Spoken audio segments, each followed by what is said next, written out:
They will tell you he was the greatest king who ever lived. They will sing of his conquests, his iron will, the way entire kingdoms drop to their knees at the sound of his name. But nobody tells you what happens when a man who conquered the world turns around and finds the one person who loved him bleeding out on a cold stone floor. This is not a love story. This is a war story. And the war was never on the battlefield. Stay with me until the very end of this one. Hit that like, drop your city in the comments, and let me know where you are watching from, because this story is going to wreck you. The thunder came first. It always did before Vaelor Draven entered a room. Not real thunder, not the kind that split the sky over the Greymarch Mountains, but something worse. The silence of every man, woman, and servant pulling their breath inward, holding it like a secret they were afraid to spill. That silence had its own sound, and it rolled through the grand hall of Verelion like a pressure wave, bending candle flames and stiffening spines. He walked through the central corridor with the weight of 40,000 dead men sewn into the hem of his cloak. Black fur over blackened steel. His boots left no echo because the stone had learned not to talk back. 12 years of conquest had carved the softness out of his face, the way a river carves a canyon, slowly, then all at once, until what remained was not handsome or ugly, but simply hard. A jaw like the edge of an axe, eyes the color of a winter lake just before it freezes solid, a scar that began at his left temple and disappeared into his hairline, a gift from the siege of Carvos, where he had held the gate alone for 9 minutes while his lieutenant bled to death in the mud behind him. Vaelor Draven did not sit on the throne. He dropped into it. The way a man drops a weapon after the killing is done.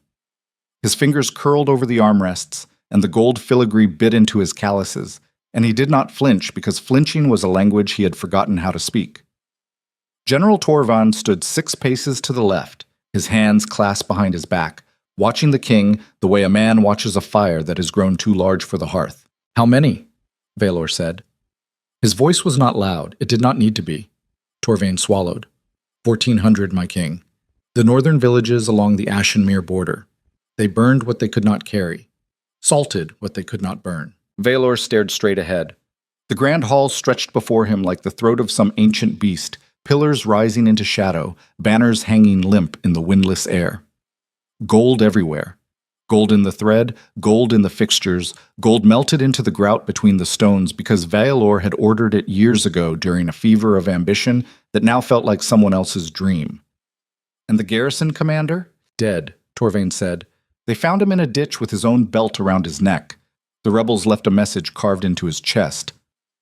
What did it say? Torvain hesitated. 1 heartbeat. 2. Vaelor's eyes moved to him, and the temperature in the room dropped by something you could not measure but everyone could feel. It said the crown bleeds next, Torvain said. Vaelor exhaled through his nose, a slow, measured thing, like a man releasing steam from a sealed chamber. He turned his gaze back to the empty hall, and something moved behind his eyes. Not fear, not anger, but the cold arithmetic of a man calculating how many bodies it would take to fill a ditch. Double the Eastern Regiment. Pull Marin's cavalry from the Thornwall garrison and station them along the river. And Torvain? Yes, my king. Find me the name of the man who carved that message. I want him alive. I want him to watch his village disappear from the face of the earth before I let him close his eyes. Torvain bowed and left. His footsteps faded down the corridor, and Vaelor was alone with the gold and the silence and the faint smell of smoke that never quite left his skin anymore. He sat there for a long time. The candles burned lower. Shadows climbed the walls like ivy. And somewhere deep in the palace, 3 floors above and 2 corridors east, a woman pressed her hand against the swell of her belly and stared out a window at a sky that offered her nothing. Seraphina Valhart had not always been afraid of windows. There was a time, before the crown, before the palace, before the gold that covered everything like a disease, when she had stood at the open window of her father's estate and let the wind from the Alcaran Valley tangle her hair into knots she did not bother to fix. She had been 17 then, reckless with her laughter, stupid with her hope. She had believed that the world was a place where good things happened to people who waited for them, and she had waited, and what arrived was Vaelor Draven. He had come to her father's estate on horseback, alone, which was itself a kind of violence because kings did not travel alone. Kings traveled with retinues and banners, and the constant noise of people trying to be noticed. But Vaelor had come with nothing but his horse and his scar, and the quiet certainty that everything he looked at already belonged to him. She had watched him from the same posture, hand on the windowsill, body angled like a question mark, and she had thought, there, that one. That is the one who will either save me or destroy me, and I do not care which. She cared now. The baby moved. A small, insistent pressure against her ribs, like a fist knocking on a door. She pressed back gently, the way you press back against something you love but cannot see. Not yet, she whispered. Not yet, little one. The world is not ready for you. And honestly, your father is not either. A knock at the door, real this time, not the phantom kind that lived in her belly. My queen. The voice belonged to Lyriel, her handmaiden, a thin, sharp-boned woman with eyes that missed nothing and a mouth that said almost everything. The king has requested your presence at this evening's reception. Seraphina did not turn from the window. Requested, she said. That is a new word for it. Lyriel paused. She has learned over 3 years of service to read the spaces between Seraphina's words the way a sailor reads the spaces between waves. Shall I tell him you are unwell, my queen? Seraphina closed her eyes. The baby kicked again, harder this time, and she felt something shift in her chest that was not physical, but might as well have been. A tightening. A small collapse in some internal architecture that she had been rebuilding every morning since Valor stopped visiting her chambers. No, she said. She opened her eyes.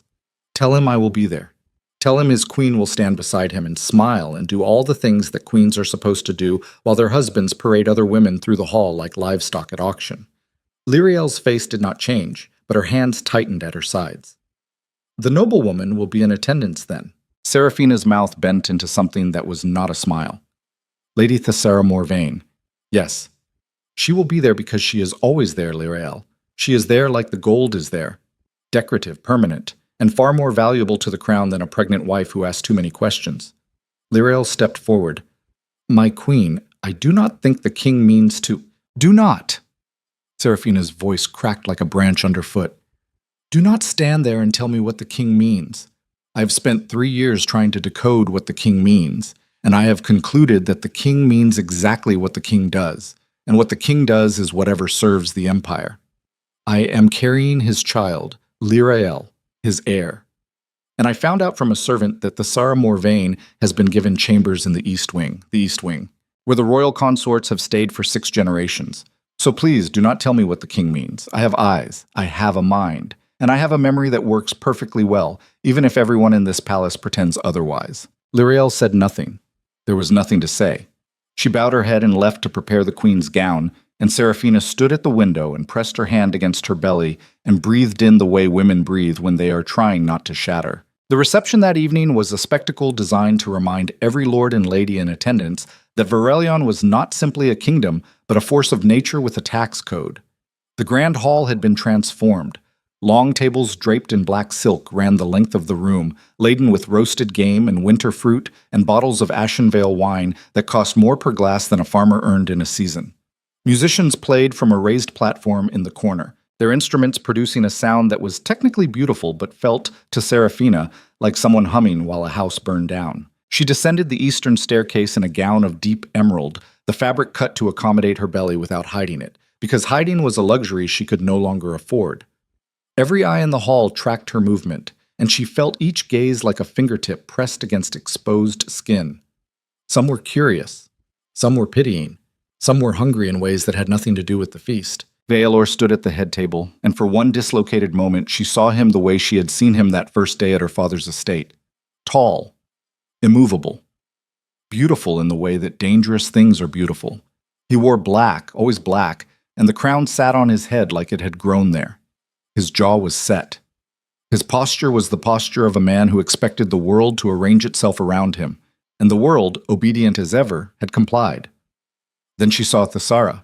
Lady Thessara Morvain stood 3 paces to Valor's right, and 3 paces was close enough to share warmth, but far enough to maintain the fiction that nothing was happening. She was tall, willowy, with hair the color of a dark copper, and a face that belonged on a coin. Her gown was midnight blue, cut low enough to make a statement, and high enough to deny making one. She was laughing at something Valor had said, and the sound of her laughter was like glass breaking in slow motion, each piece catching the light as it fell. Seraphina's hand found her belly. The baby was still. My queen. Lord Aldrich Voss materialized at her elbow, a thin man with a thin smile and the kind of political intelligence that flourished in the spaces between power and fear. You look radiant this evening. You look like you want something, Aldrich. His smile widened. I always want something, my queen. That is what makes me useful. Tonight, however, I want only to offer my arm and my company, both of which are considerably less dangerous than they appear. She took his arm because refusing would have created a scene, and scenes were the currency of the court, traded and hoarded and spent at the worst possible moments. They walked together toward the head table, and as they approached, Violor's eyes found Seraphina's across the noise and the candlelight and the golden everything, and for one fraction of a second, something moved in his face. Not guilt. Valor Draven did not do guilt, but something adjacent to it, something that lived in the same neighborhood and occasionally borrowed its clothes. Then the moment passed. He turned back to Thesara, leaned in to hear something she was saying, and Seraphina felt the last thread of something inside her pull taut and begin to fray. She took her seat at the table. Aldrich sat beside her, murmuring pleasantries she did not hear. The food was placed before her, and she did not eat. The wine was poured, and she did not drink. She watched. She watched Violor lean toward Thesara, the way a compass needle leans toward north, involuntary, inevitable. She watched the way his hand rested on the table between them, palm up, open, a gesture so small and so intimate that it was worse than a kiss because a kiss is a declaration and an open palm is a confession.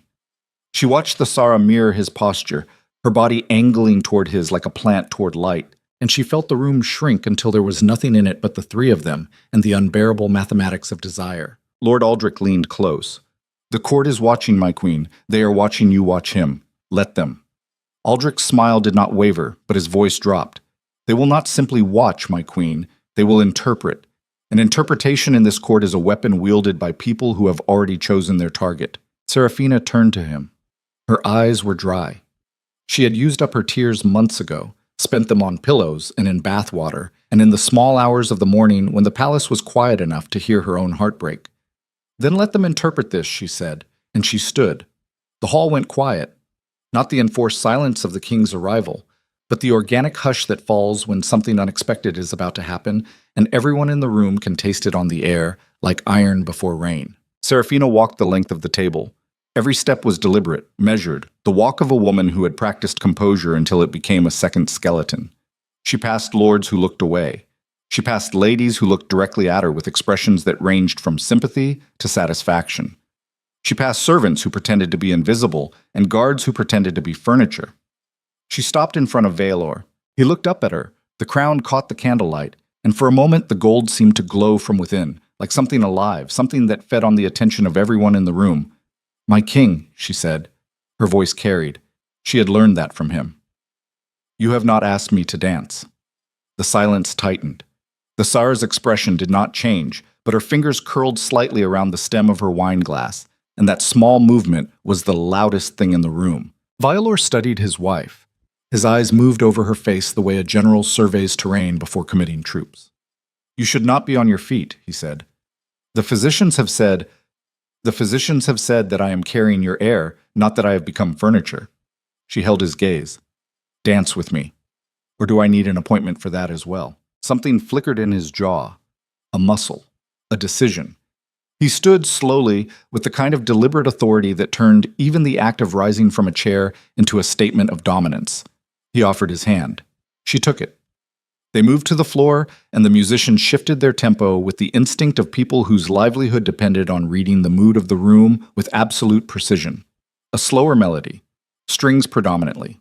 Something that ached. He held her the way he held everything, firmly, with control, his hand on the small of her back, his other hand engulfing hers, and she could feel the calluses, the rough geography of a man who still swung a sword when he could have ordered others to swing it for him. They danced in silence for 8 beats, 12, 16. You have been avoiding me, she said. I have been running an empire. Those are the same thing now? His jaw tightened. Seraphina, do you remember what you said to me on our wedding night? She looked up at him. She had to tilt her head because he was a full head taller, and the crown added another 2 inches of borrowed divinity. You said that the crown would never come between us. You said you married me because I was the only person in the world who made you feel like a man instead of a king. Do you remember that? He said nothing.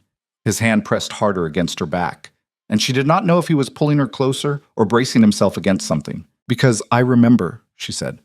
I remember every word. I wrote them down. I kept them like a contract, Valor, like a promise carved into stone, and now I watch you break that promise every night from a window in a room you have not entered in 2 months, and I'm carrying your child. Your child. And the whole court knows that the Sarah Morvain sleeps in the East Wing, and the whole court knows what the East Wing means, and the whole court watches me pretend that I do not know. And I am tired. I am so tired of pretending. Her voice had not risen. It had done the opposite. It had gone low and flat and quiet, the way water goes quiet just before it finds the crack in the dam. Valor stopped dancing. They stood in the center of the floor, his hand still on her back, and every person in the grand hall was watching with the kind of fascination that humans reserve for moments of beautiful destruction. Not here, he said. Then where? Where is the place in this palace where I am allowed to be your wife instead of your decoration? Because I have looked, Valor. I have looked in every room and every hallway and every cold bed in this golden prison, and I cannot find it. His eyes changed. Something shifted behind the ice, deep down where the real Valor lived, the one she had married, the one who had once held her face in both hands and told her that the world could burn as long as she was standing in it. She saw him, for just a moment, struggling beneath the surface of the king like a man trapped under frozen water. Then the ice closed over. We will discuss this in private, he said. His voice was the voice of the throne, not loud, not cruel, but final in a way that left no room for anything human. He released her. He stepped back. He turned and walked to the table where Sarah Morvain sat with her copper hair and her midnight gown and her perfect political silence, and he sat down beside her, and Serafina stood alone on the dance floor with her hand on her belly and the weight of an empire pressing down on the space where her heart used to be. Lyril found her in the corridor afterward. Serafina was leaning against the wall, one hand braced against the cold stone, the other wrapped around her middle. She was not crying. She had moved past crying into some territory beyond it, some dry and barren country where tears were beside the point. My queen, I need air. The gardens are... I need air that does not belong to this palace, Lirael. I need air that has not been breathed by liars and cowards and women who smile while they steal. But since that air does not exist inside these walls, the gardens will have to do. They walked together through the East Passage, past the portrait gallery, where 6 generations of Draven kings stared down from oil and canvas with the same cold certainty that their bloodline was the most important thing the world had ever produced. Serafina did not look at them. She had memorized their faces years ago and found nothing in them worth remembering. The garden was dark and cold and smelled of wet stone and dying jasmine. She sat on a bench beneath a magnolia tree that had been planted the year Valor took the throne. And she looked up at the sky and counted the stars, because counting was something her mind could do while the rest of her fell apart. Lirael stood nearby, watching, waiting, the way she always did. He is not a bad man, Serafina said finally. That is the worst part, Lirael. A bad man I could hate. A bad man I could leave. But Valor is not bad. He is broken. He was broken before I ever met him, and I thought I could fix him because I was young and I was arrogant, and I believed that love was a kind of medicine. But love is not medicine. Love is a wound that you give someone permission to make, and Valor does not even realize he is cutting me. She paused. The baby moved again, a slow rolling motion like a tide. The Sarah is not the problem, she continued. The Sarah is a symptom. The problem is that Valor learned a long time ago that people are tools. His father taught him that. His generals taught him that. Every battle and every negotiation and every calculated betrayal taught him that people are instruments to be used and maintained and, when necessary, replaced. And now he is applying that lesson to me. Not because he is cruel, but because cruelty and strategy look exactly the same when you have forgotten how to tell the difference. Lirael sat down beside her. She did not speak. She simply sat there, and the silence between them was the silence of 2 women who understood that the world was not built for them, but who continued to inhabit it anyway, out of stubbornness or hope, or the simple animal refusal to stop breathing. 3 weeks passed.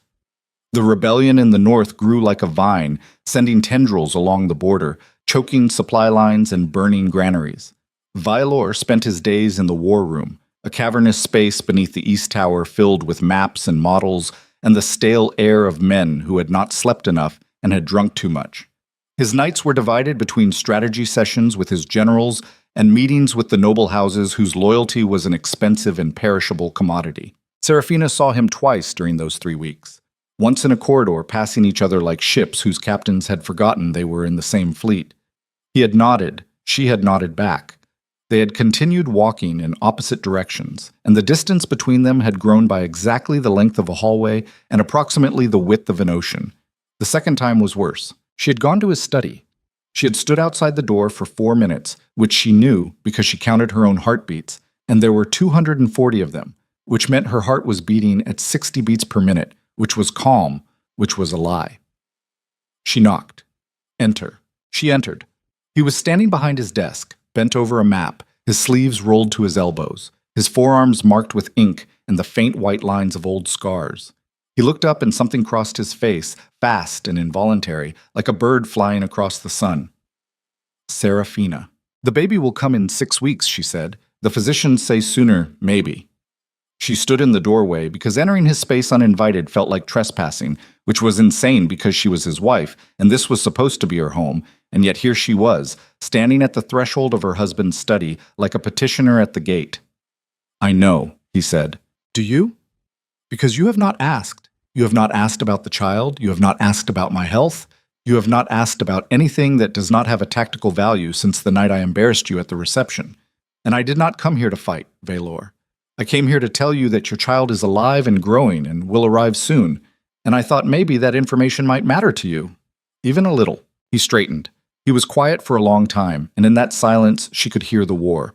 Not the actual sound of it, but the weight of it pressing down on him, bending his spine, aging him by increments that only someone who loved him would notice. Everything matters to me, he said, but not everything can matter equally. Not right now. The northern border is collapsing. The Ashenmere Alliance is fracturing. I have 17,000 soldiers deployed across 4 fronts and a treasury that is hemorrhaging gold because maintaining an empire costs more than building one. So yes, the child matters. You matter. But if I do not hold this empire together, there will be nothing left to give either of you. She stared at him. He looked back. And between them, in the space where a marriage was supposed to live, there was nothing but maps and mathematics and the cold pragmatism of a man who had replaced his heart with a balance sheet. Choose, she said. What? Choose. Right now. This empire or this family? Because you cannot have both, Valor. You have been trying to have both for 3 years, and all you have done is starve both of them. So choose. Look at me and tell me which one matters more. He did not answer immediately. She wanted him to.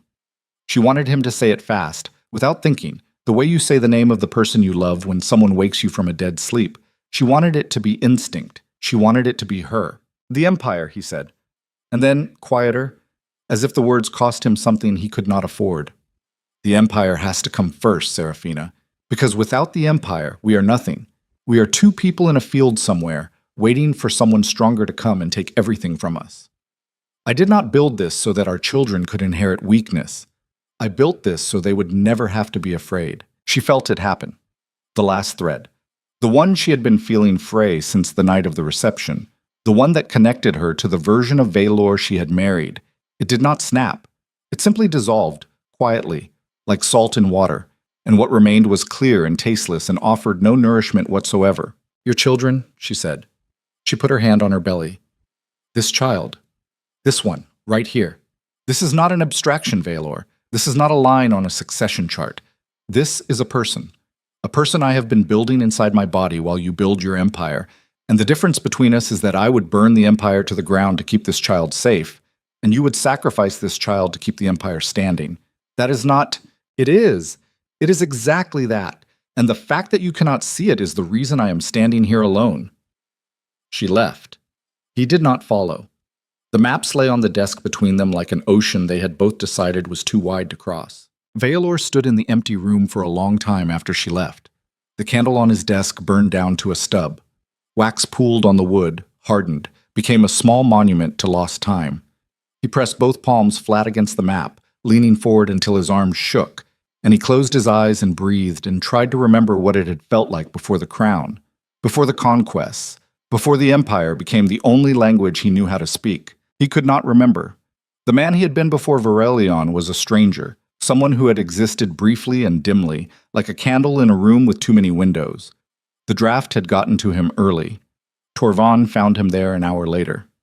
My king, the northern front. We have lost the Ashenmere crossing. Valor opened his eyes. The ice was back. The armor was back. The king was back, standing in the place where the man had been, and the man retreated to whatever dark corner of Valor's interior he had been living in for years, quiet, patient, slowly starving. Rally the reserves, Valor said. I ride at dawn. And the war swallowed him whole. Serafina watched from her window as the army departed, a column of steel and horse and dust moving northward through the valley like a river flowing uphill. She counted the banners. She looked for his, the black standard with the silver crown, and she found it at the front of the column, because of course it was at the front, because Valor Draven did not lead from behind. He led from the place where the swords were sharpest and the dying was closest, and she hated him for it and loved him for it in equal measure, and the contradiction sat in her chest like a stone she could neither swallow nor spit out. The palace changed the moment the king left. The walls did not move, but they seemed to lean inward. The hallways grew longer. The servants grew quieter. And the court, that elegant machine of ambition and betrayal, began to recalibrate itself around the absence of the only thing that had kept it in check. Lord Aldrich Voss arrived at her chamber door on the third morning. My queen, I bring unfortunate news. The council has convened in the king's absence and has appointed Lord Marin Duskwood as acting regent until the king's return. Serafina turned from the window. Marin Duskwood, the man who told me to my face that a pregnant queen is a liability to the throne. Aldrich tilted his head. Politics is not a game for people with accurate memories, my queen. It tends to be more comfortable for those who can forget selectively. What does this mean for me? It means that the council now controls the palace guard, the treasury, and the flow of information in and out of these walls. It means that your authority, which was already decorative, has been effectively suspended. And it means, my queen, that you are now surrounded by people who do not answer to you, do not fear you, and in several notable cases, actively wish you harm. She stared at him. The baby kicked, hard, a sharp, urgent pressure, as if even the child could feel the walls closing in. Why are you telling me this, Aldrich? Because someone should. And because I have invested considerable effort in keeping you alive, and I would hate to see that investment wasted. He bowed and left.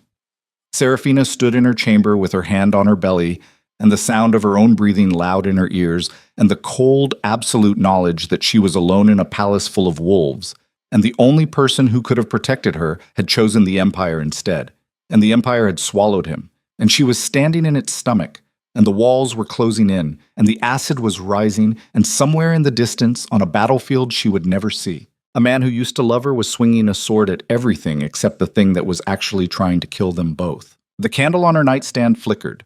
The shadow on the wall moved, and Serafina Valhart, Queen of Varelion, pressed her back against the cold stone wall and whispered to the child inside her. Hold on. Just hold on. We are going to survive this. Both of us. I swear it on every star in the sky that has never once answered my prayers. But the stars, as always, said nothing. And in the corridor outside her locked door, footsteps gathered in the dark. You said, Part 2.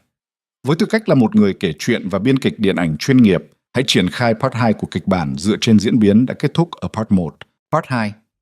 Với tư cách là một người kể chuyện và biên kịch điện ảnh chuyên nghiệp, hãy triển khai Part 2 của kịch bản dựa trên diễn biến đã kết thúc ở Part 1. Mục tiêu là tạo ra một bản thảo lồng tiếng dày dặn, giàu tính phản biện và kịch tính để phục vụ video YouTube dài 2 tiếng. Yêu cầu kỹ thuật và giá trị tường thuật, hóa giải lời YouTube. Cấu trúc và dung lượng 6.000 đến 6.500 từ. Bắt đầu trực tiếp từ điểm kết thúc của Part 1, không tóm tắt lại. Triển khai chi tiết từng phân cảnh, scene by scene, liền mạch. Narrative commentary, tăng giá trị bình luận. Đây là yêu cầu bắt buộc để đối phó với lời của YouTube. Hãy lồng ghép bản năng chiếm hữu và triết lý thống trị trực tiếp vào độc thoại nội tâm của nhân vật, miêu tả nó như một cơ chế sinh tồn tất yếu thay vì một thói xấu. Mỗi chiêm nghiệm về bản lĩnh khi bị dồn vào đường cùng phải hòa tan vào lựa chọn nghiệt ngã và phản ứng cơ thể, ánh mắt, nhịp thở của nhân vật. Tuyệt đối không để AI đưa ra các nhận định đạo đức hay giảng bài. Triết lý thay đổi để tồn tại phải nằm trốn trong dòng chảy hành động để tăng tối đa giá trị tường thuật cinematic. Hội thoại và xung đột. Mật độ hội thoại phải chiếm hơn 50%.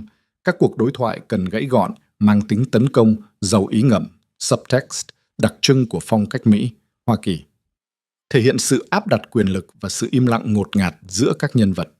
Yếu tố con người tập trung vào các phản ứng bản năng, ánh mắt, áp lực tâm lý, hơi thở. Sử dụng giống văn mỹ thô ráp, tránh các mô tả mượt mà hay mùi AI sáo rộng. Quy tắc thực thi nghiêm ngặt, tuyệt đối không sử dụng gạch đầu dòng, không tiêu đề phủ, không nhắc đến tôn giáo, không sử dụng dấu ngoặc trong toàn bộ văn bản để bảo vệ metadata. Kết thúc bằng một nút thất, không thể quay đầu, point of no return. Trình bày trực tiếp trong tin nhắn. Chỉ đàn bắt buộc, không được xuất hiện trong nội dung. Đây là tác phẩm hư cấu 100% phục vụ mục đích nghệ thuật và giải trí, không ngụ ý đây là sự thật. Trả lời trực tiếp trong mục tin nhắn.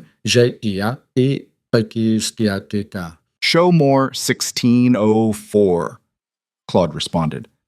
Part 2, The Wolves Inside the Walls. Part 2, The Wolves Inside the Walls.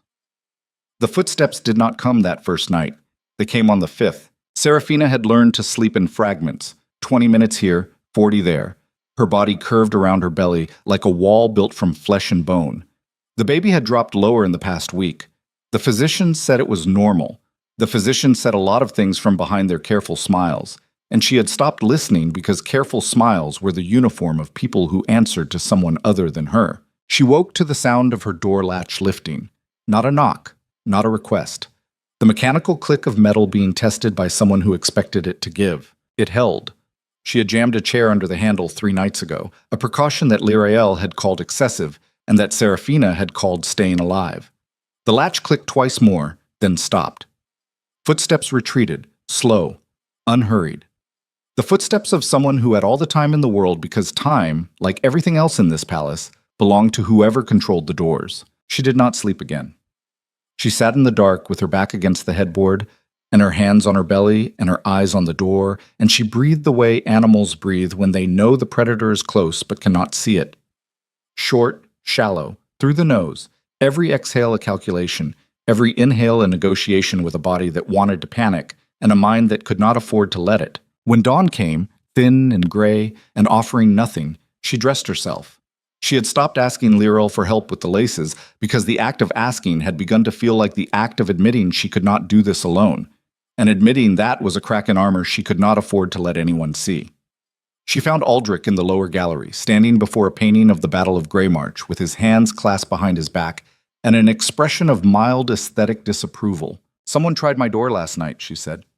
Aldrich did not turn. He studied the painting as if it contained information more urgent than what she had just told him. "Tried," he said, "not entered. The distinction seems less important from my side of the door." He turned then. His eyes moved over her face with the clinical precision of a man assessing damage. "You look thin, my queen. I am growing a human being inside my body while people try to break into my room at night. Thin seems like a reasonable outcome." He was quiet for a moment. The gallery was empty, but emptiness in this palace was its own kind of lie. Walls had ears, paintings had eyes. Every shadow was a potential witness in a court where testimony was currency. "Marin Duskwood held council last night," Aldrich said. His voice dropped to the register reserved for information that could get a man killed. "He has recalled the Queen's personal guard and reassigned them to the outer wall. Your chambers are now protected by palace sentries who report directly to the council, so my guards have been replaced by his guards. Your guards have been replaced by men who will do whatever Marin tells them to do, which is a distinction worth understanding." He paused. "There is more. Lady Thessara has been formally appointed as the king's diplomatic envoy to the eastern provinces.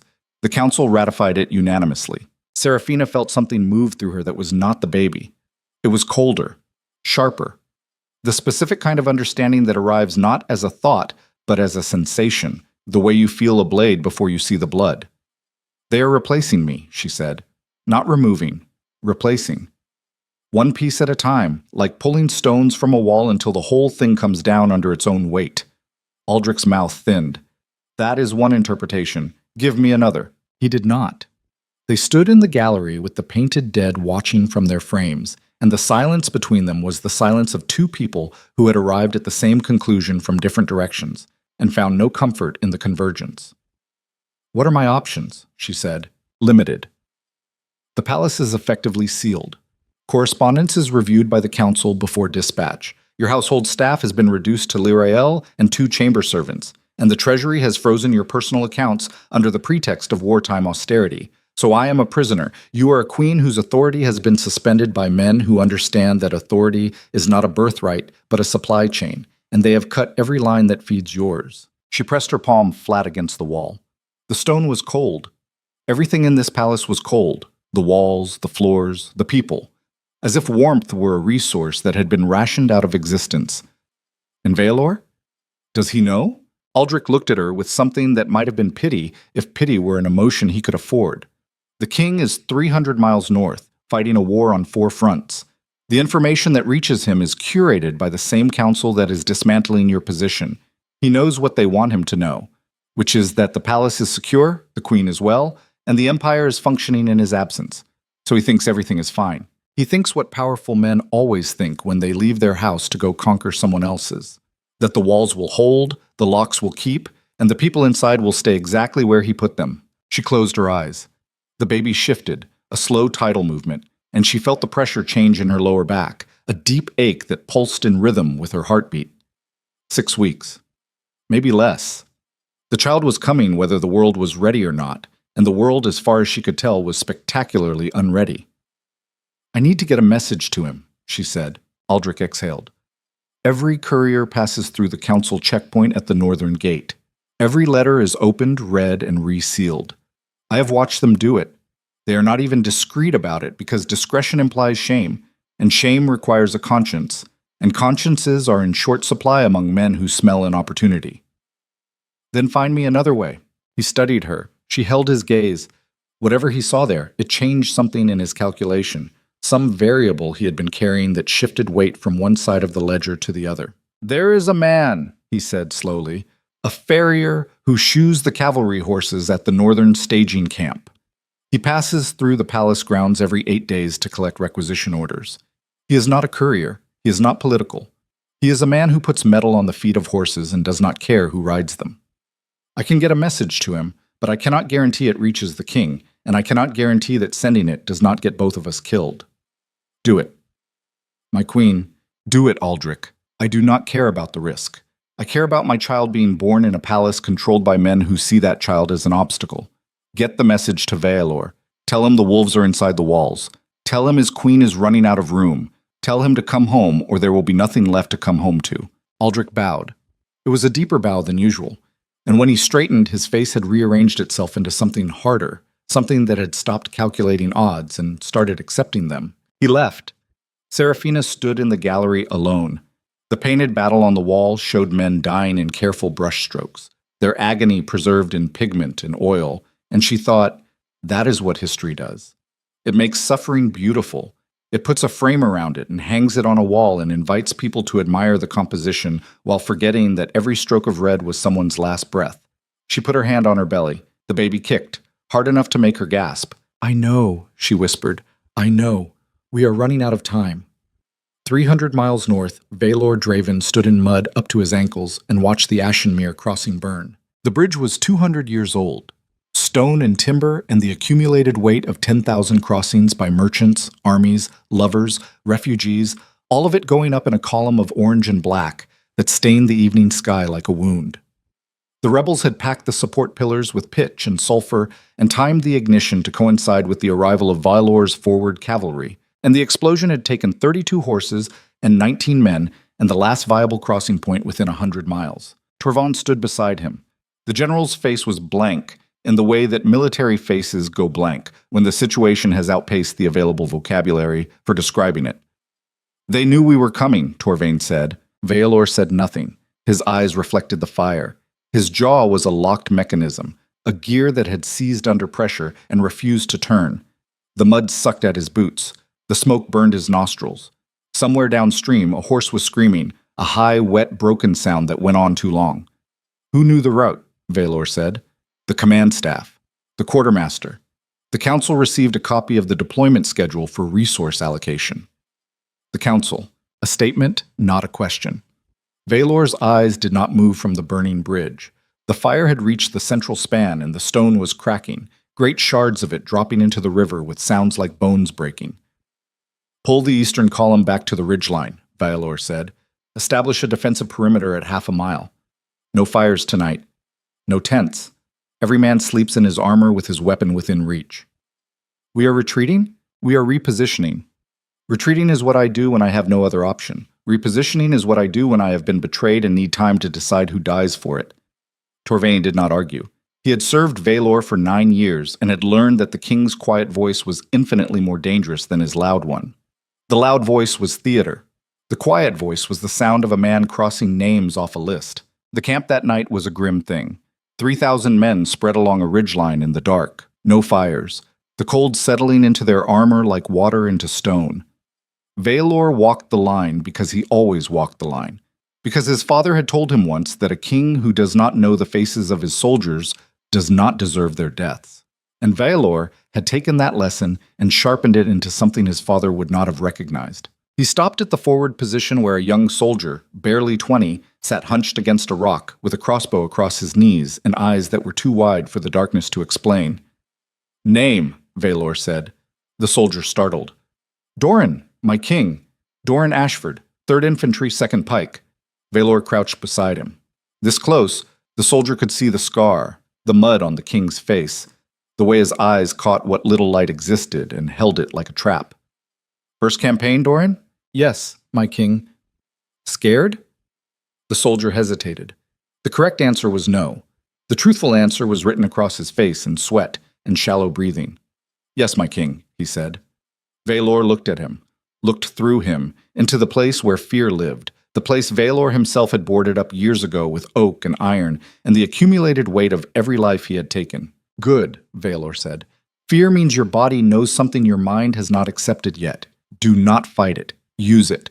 When the time comes, let it sharpen you instead of shatter you. That is the only difference between a soldier who survives and a soldier who does not. Not courage, not training. The ability to be terrified and still move forward." He stood. He walked on. The soldier watched him go, and in the darkness, Doran Ashford made a decision about what kind of man he wanted to be, and that decision would keep him alive for exactly 11 more days. Valor reached his command tent at midnight. It was not really a tent. It was a canvas lean-to stretched between 2 trees, open on 3 sides because Valor did not trust walls he had not built himself. He sat on a fallen log and pulled a map from his saddlebag and spread it across his knees and stared at it until the lines blurred and the rivers became veins and the mountains became bones, and the whole landscape rearranged itself into the anatomy of something dying. The supply route from the capital ran along the western valley. 3 days' travel under normal conditions.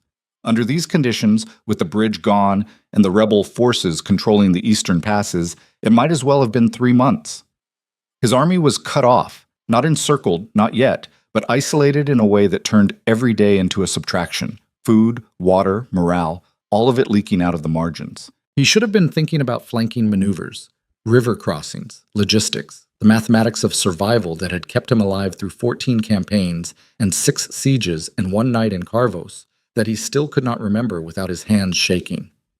Instead, he was thinking about Serafina, the way she had looked at him in his study, the stillness of her face, the flatness of her voice when she said the Empire, and he had said the Empire.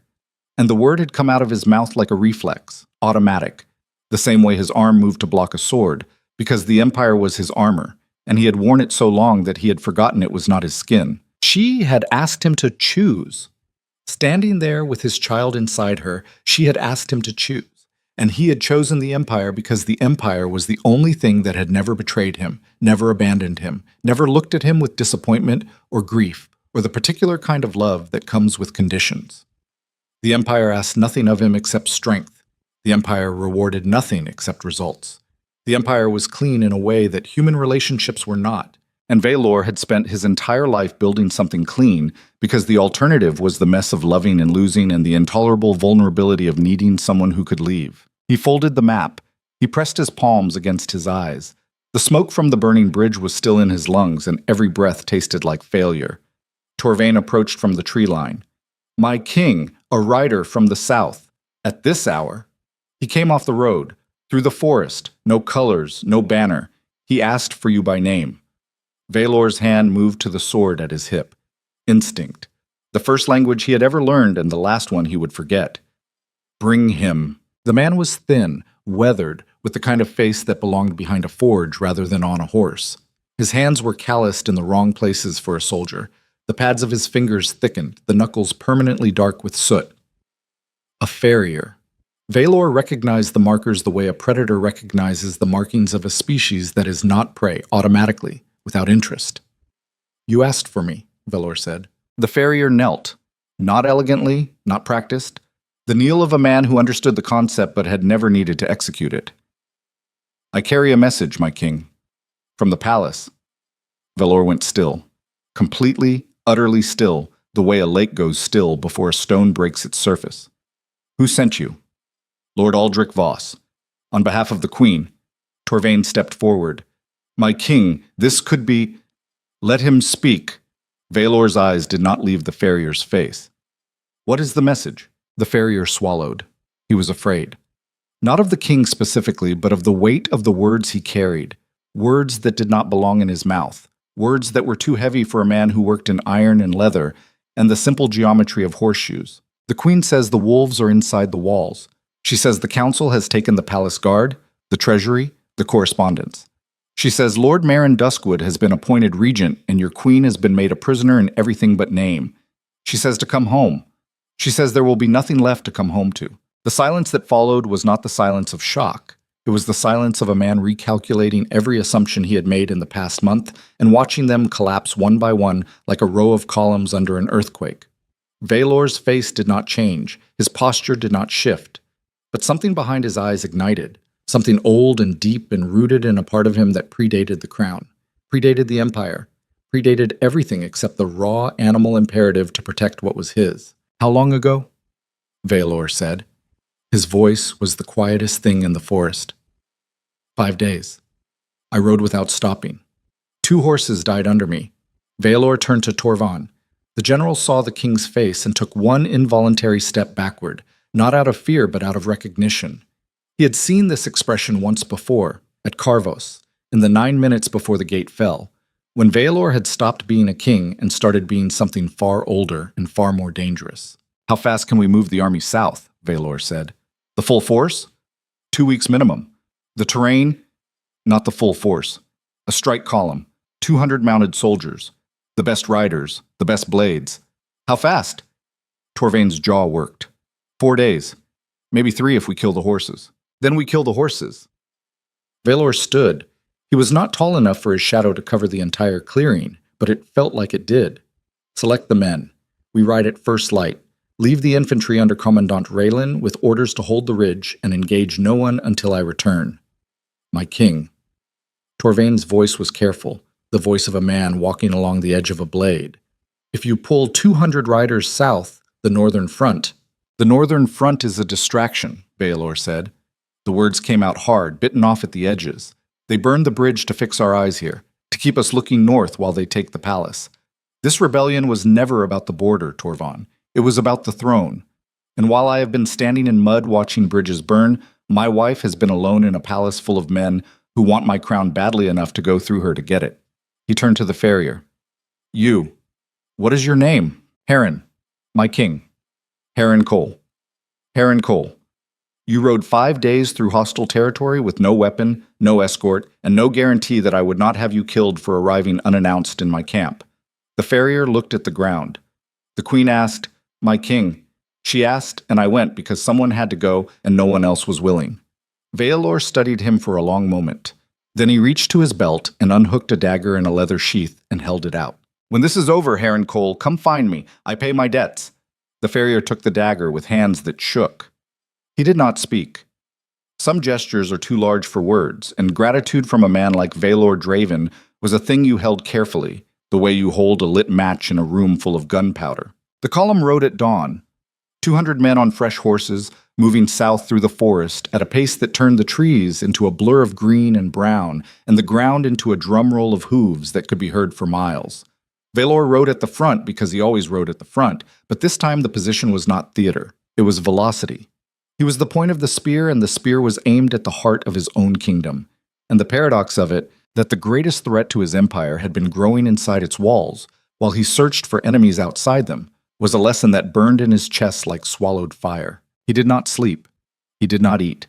He drank water from his canteen while the horse galloped and the wind cut his face, and the scar on his temple throbbed with a pulse that was separate from his heartbeat. a second clock ticking inside his skull, counting down to something he could not name and could not stop. On the second night, camped in a ravine with the horses steaming in the cold, Torvain found him sitting alone on a rock, staring south. "You should rest, my king. You have not slept in... Ots. How long has Marin Duskwood been planning this?" Torvain was quiet for a moment. "It is hard to say, my king. Marin has always been ambitious, but ambition and treason are different animals. One grazes, the other hunts. And I fed him." Valor's voice was stripped bare. No authority, no performance, the raw sound of a man talking to himself in the dark. "I put him on the council. I gave him access to the treasury, the military dispatches, the palace infrastructure. I gave him everything he needed to tear apart my house from the inside because I was too busy building walls on the outside to notice that the foundation was rotting." He picked up a stone, turned it in his fingers, dropped it. "She told me," he said. "Seraphina. She stood in my study and told me to choose, and I chose wrong, Torvain. I stood there and told her the Empire comes first, and I believed it because believing it was easier than admitting that I am afraid. I have conquered 11 kingdoms, and I am afraid of a woman with green eyes and a voice that shakes when she is trying not to cry, because she is the only person in the world who has ever seen me without the crown and loved what she saw. And that terrifies me more than any army, because an army can only kill me, and she can do something worse. She can leave. She can look at me and decide that what she sees is not enough, and I will have no wall, no sword, no throne to hide behind." Torvain said nothing. In 9 years of service, he had never heard the king speak like this. He had heard Valor give orders that killed hundreds. He had heard him negotiate treaties that redrew the maps of nations. He had heard him laugh exactly 4 times. But he had never heard him afraid. "We will reach the palace in 2 days, Torvain said finally. Valor looked at him. His eyes were red-rimmed. His jaw was dark with stubble. He looked, for the first time in Torvain's memory, like a man instead of a monument. "If she is hurt," Valor said, "I will pull that palace apart stone by stone with my bare hands. And when I reach the bottom, when there is nothing left but rubble and dust and the bones of every man who touched her, I will build it again. I will build it the way I should have built it from the beginning, with her name on every stone." Torvain believed him. Not because the words were poetic, but because they were not. They were the flat, factual statements of a man describing what he intended to do the way an engineer describes a structure, load-bearing calculations, material requirements, timelines. Valor was not making a promise. He was drawing a blueprint. They rode on. In the palace, the air had changed. Seraphina could taste it, metallic, charged, the atmospheric pressure of something about to break. The council had grown bolder. Marin Duskwood now occupied the king's study, sat in the king's chair, and received petitions from the king's desk with the practiced ease of a man trying on a coat that did not belong to him and finding that it fit. Lyril brought the news in whispers, standing close enough that their shoulders touched, speaking into Seraphina's ear like a woman feeding secrets to a conspirator. "He has dismissed the queen's household staff entirely. Your seamstress, your cook, your physician, all reassigned. He says it is an efficiency measure. He says the wartime budget requires sacrifice." Seraphina sat on the edge of her bed. The baby was low now, so low that standing for more than 10 minutes sent bolts of pressure down her legs. Her back ached with a constancy that had become its own kind of silence, a pain so persistent that it disappeared into the background of her consciousness and only reasserted itself when she tried to do something radical, like stand or walk or breathe deeply. "And my physician? The one who is supposed to deliver this child in 3 weeks? Reassigned to the military infirmary. The council has appointed a replacement, a man named Corvin Thale." Seraphina looked at Lyriel. "Do I know that name?" "He served as Marin Duskwood's personal physician for 6 years before joining the palace medical staff. He is loyal to Marin. He is inside Marin's coat, my queen, stitched into the lining. So when I go into labor, the man delivering my child will be working for the man who is trying to take my crown." Lyriel's face tightened. "Yes, my queen." Seraphina pressed both hands against her belly. The baby was still. Too still. The kicks that had been constant companions for months had slowed in the past 2 days, and the silence inside her was worse than any blow Marin Duskwood could deliver because it was the silence of something she could not protect with words or wit or the dwindling currency of her title. "I need you to do something for me," Seraphina said. "Anything. I need you to find me a way out of this palace. Not out of the city, not out of the kingdom, just out of this building. A servant's passage, a supply tunnel, a drainage channel. Anything that leads to the other side of these walls. Because if this child comes while Marin controls the infirmary and the physician and the guards outside my door, I will be delivering my baby in the hands of a man who has every reason to make sure that delivery goes wrong. Lyrel stared at her. My queen, in your condition, any passage would... I am not asking what is safe, Lyrel. I am asking what is possible. Safe stopped being an option the night someone tried my door. Possible is what I have left. Find me possible. Lyrel left. The door closed. Seraphina sat alone in the chamber that had once been her sanctuary, the room where Vaelor had first held her, where they had spent early mornings tangled in sheets and silence and the lazy warmth of two bodies that had not yet learned to keep score. The curtains were drawn. The candles were lit. And on the nightstand beside the bed, a small wooden box held a piece of paper on which Vaelor had written years ago, in his terrible handwriting, a single line that she had read so many times the ink was fading. She did not open the box. She did not need to. The words were burned into her memory the way his scar was burned into his face, permanent, indelible, a mark left by something that should have killed but instead transformed. A sound. Not footsteps this time, something heavier. The groan of a hinge that had not been opened in months. It came from the wall behind the wardrobe, a section of stone that looked identical to every other section but apparently was not, because the sound came again, louder, and then the scrape of something moving against something else, stone on stone. And Seraphina stood, too fast, the blood rushing from her head, and grabbed the bedpost and held on. The wardrobe shuddered, moved, slid 3 inches to the left on the stone floor with a sound like a coffin lid being pushed aside. A figure emerged from the dark space behind it. Not Larael, not Aldrich. A man she did not recognize, dressed in the uniform of the palace sentries, his face half covered by a cloth pulled up over his nose, his eyes visible and nothing else. And those eyes were not the eyes of a man who had come to help. He saw her. She saw him. And in the space between scene and acting, which lasted exactly 1 second but felt like the rest of her life, Seraphina Valhart did not scream. She did not freeze. She grabbed the iron candlestick from the nightstand and swung it with both hands at the place where his head met his neck, and the impact sent a shock through her arms and into her shoulders, and the man staggered sideways and hit the wardrobe, and she swung again, harder, the candlestick heavy and wrong in her grip but effective, brutally effective, and the man dropped to one knee, and she brought it down a third time on the crown of his skull, and he collapsed. She stood over him, breathing hard, the candlestick dripping wax and something darker onto the stone floor, her belly tight, tighter than it should have been, a band of pressure that wrapped around her middle and squeezed. No, she said. Her voice was steady, and her hands were not. Not now. Not here. Hold on. You hold on. The baby did not answer. The contraction passed.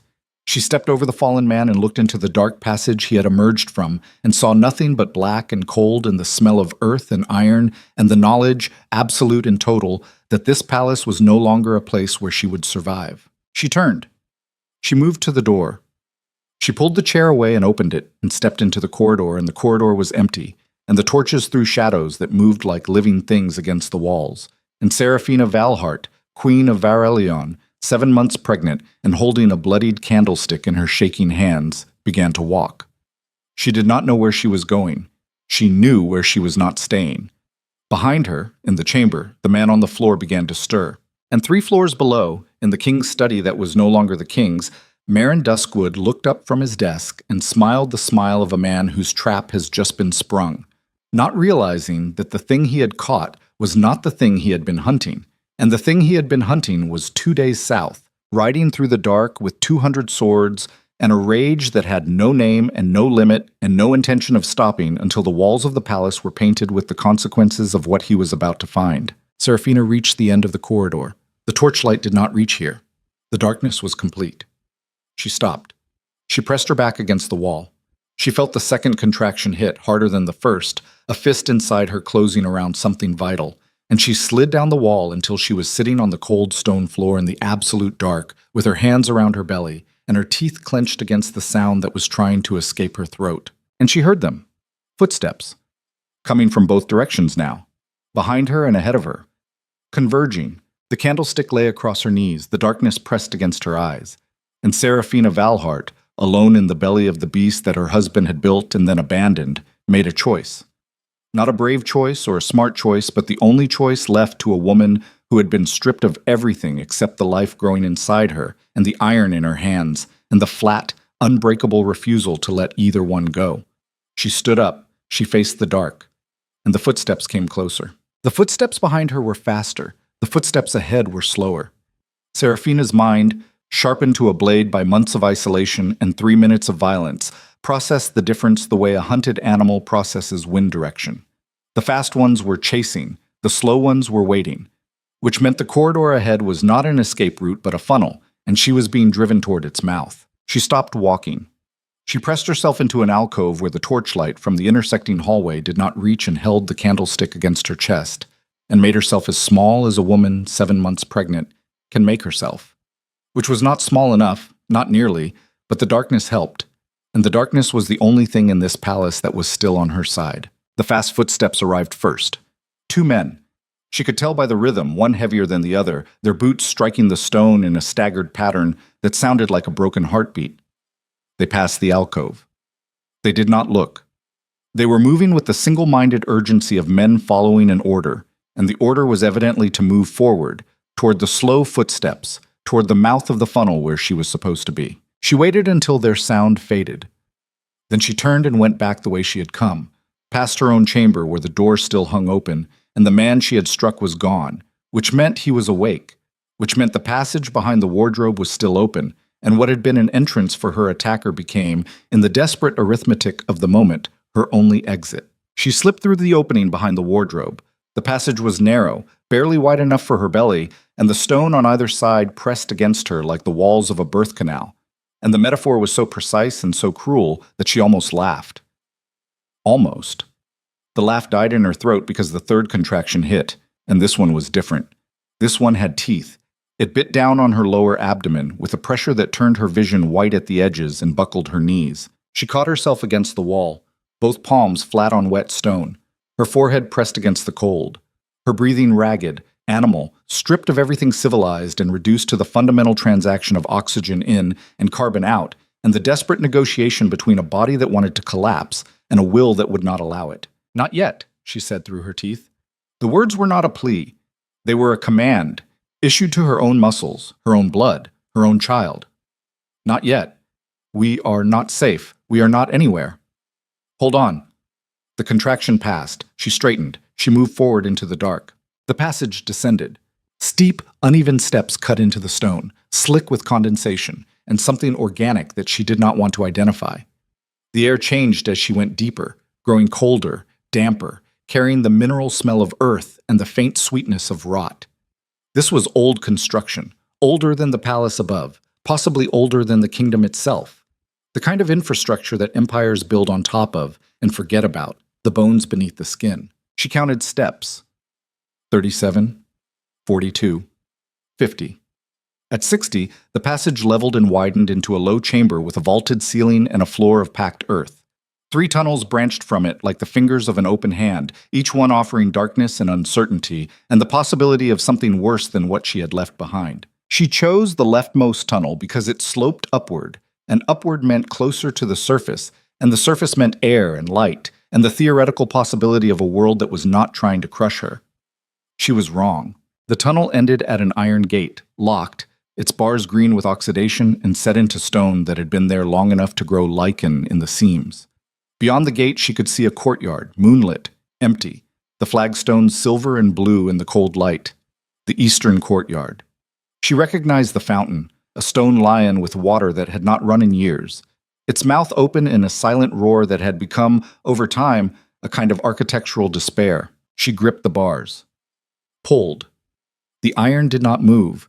The lock was old but solid, the mechanism seized with rust and time, and she did not have a key and she did not have the strength, and she was standing in a tunnel beneath her own palace, locked out of her own courtyard, and the absurdity of it, the queen caged beneath the kingdom, was so complete that something inside her shifted. Not broke.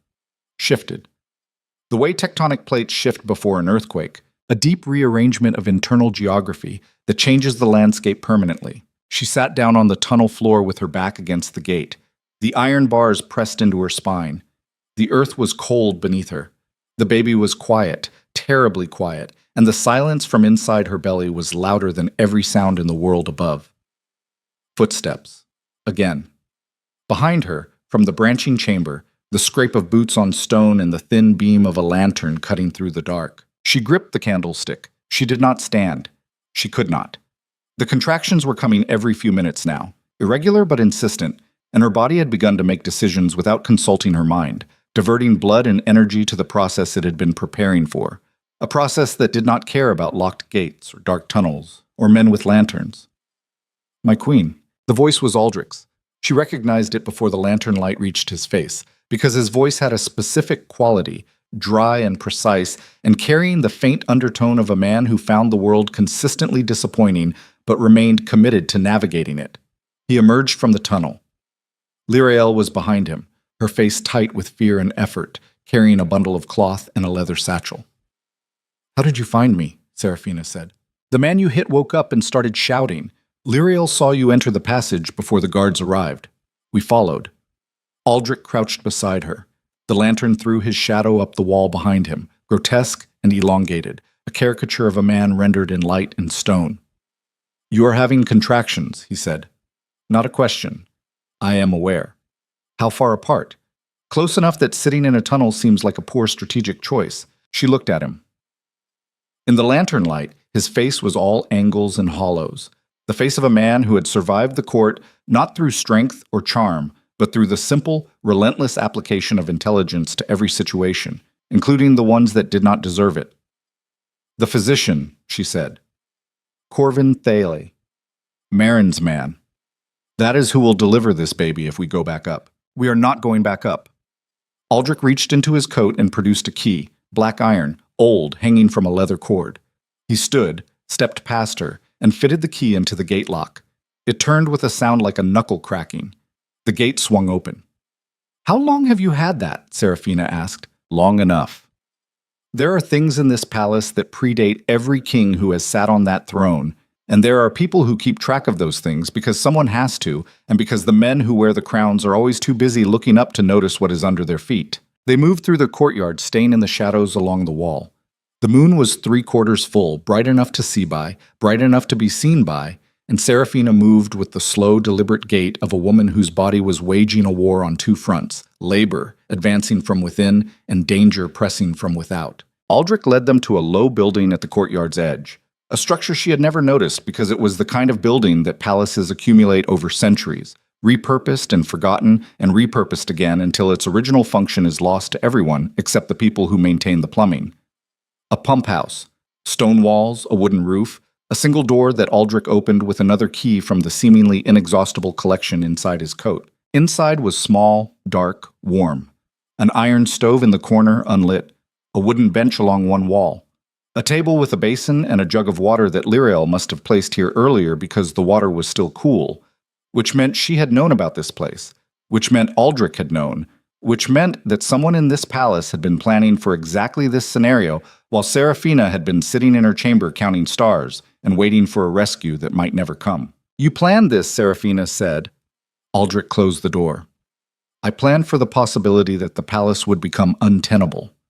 I did not plan for you to assault a man with a candlestick and go wandering through medieval drainage tunnels while in premature labor, but I have learned to adapt." Lyrael was already spreading the cloth on the bench, arranging the satchel, pulling out items that Seraphina recognized as medical supplies, bandages, a small bottle of something amber, a pair of scissors that looked too clean and too sharp for their surroundings. "This is not how this was supposed to happen," Seraphina said. Her voice cracked on the last word. Not the crack of weakness, but the crack of something harder, the sound of composure finally reaching the limit of what composure could contain. "I was supposed to be in a room with light and warmth, and a physician I trusted, and a husband who cared enough to be there. This is not how this was supposed to happen." No one spoke. The silence was thick with all the things that were supposed to happen and did not. Lyrael knelt beside her and took her hand and held it, and the grip was fierce, the grip of a woman who understood that the world had failed her queen and that the only thing left was to be present for the failure. Aldrich moved to the door. He stood with his ear against the wood, listening. "I cannot deliver a child, Aldrich," Seraphina said. "Not here. Not without help. Lyrael has assisted in births before. Her mother was a midwife in the outer provinces." Serafina looked at Lirael. Her handmaiden. The thin, sharp-boned woman who had spent 3 years bringing tea and brushing hair and keeping secrets, and who was now, apparently, the only thing standing between Serafina and delivering a premature baby on a wooden bench in a pump house while the palace above them burned with conspiracy. Lirael met her eyes. I will not let anything happen to you, my queen, or to the child. You cannot promise that. No. But I can promise that I will be here and that I will not leave, and that I will do everything I know how to do, which is more than you think, because my mother taught me before the court took me, and the court has not managed to undo all of her teaching yet. Another contraction. This one was longer, a sustained pressure that started in Serafina's back and wrapped around her middle like a belt being tightened by hands that did not know mercy. She gripped Lirael's hand. She gripped it until her knuckles went white and her nails left crescents in the other woman's skin, and the sound that came out of her was not a scream, but something lower, more fundamental. The sound of a body being reorganized by forces that predated language and civilization and the concept of queens and kings and empires. It passed. She breathed. The air tasted of stone and iron and the faintly sweet water from the basin. How long, Serafina said to Lirael. How long will this take? Lirael's face was calm. Her hands were steady. Whatever fear she carried, she had packed it into a compartment that did not show on her surface. And Serafina loved her for it in that moment with a fierceness that surprised her, a love born not of affection but of survival, the bond between two people who are standing in the same fire and have decided not to let go of each other. First births are unpredictable, Lirael said. Hours. Maybe many hours. Your body will tell us. We listen to your body, not the clock. Aldrich turned from the door. Someone is moving in the courtyard, 2 men, maybe 3, carrying lanterns. They are searching. For me, Serafina said. For you, my queen. She closed her eyes. The contractions were closer now, every 4 minutes, then 3. And each one was a wave that she had to ride from crest to trough without drowning, and the troughs were getting shallower, and the crests were getting higher, and the ocean inside her was not going to wait for permission to storm. 2 hours passed. The courtyard outside went quiet, then loud, then quiet again. The search parties moved in patterns that Aldrich tracked from the window, a narrow slit in the stone that looked out onto the eastern wall. He reported in clipped sentences, spare with detail, generous with implications. 3 groups. Systematic grid pattern. They have dogs. The dogs have not caught our scent yet, but the wind is shifting. Serafina did not respond. She was beyond responding. She was in the place that laboring women have occupied since the beginning of the species, a territory that exists outside of politics and strategy and the petty calculations of men who think power is something you hold in your hand. Her body had taken command. Her mind was a passenger, strapped in, watching the landscape change with every contraction, each one stronger, each one longer, each one pulling her deeper into the fundamental experience of creating a life from the raw material of her own blood and bone and breath. Lirael worked with the quiet competence of a woman who had watched her mother do this 100 times in farmhouses and barns, and once, if the stories were true, in the back of a wagon during a thunderstorm. She checked the dilation. She monitored the intervals. She spoke to Serafina in a low, steady voice that served as an anchor in the rising sea of pain. You are progressing fast, my queen. The baby wants to come. The baby does not care about Marin Duskwood or the palace guard or any of the rest of it. The baby only knows one direction, and that direction is out. 3 more hours. The moon moved across the sky. The candle Aldrich had lit in the stove flickered and threw shadows that danced on the walls like witnesses to a ritual that was older than any empire and more powerful than any throne. Aldrich left the pump house once, disappearing into the courtyard, and returning 7 minutes later with blood on his knuckles and a face that had rearranged itself into something Serafina had never seen on him before. Not anger, not fear. Satisfaction. The cold, surgical satisfaction of a man who had just removed an obstacle from the path. A sentry got too close, he said. He will not get close again. She did not ask what he had done. She did not care. The contractions were continuous now, one rolling into the next without the mercy of a break between them, and she was gripping the edge of the bench with both hands, and her teeth were clenched, and the sound coming from her was the sound of a woman being split open by the oldest force in the world.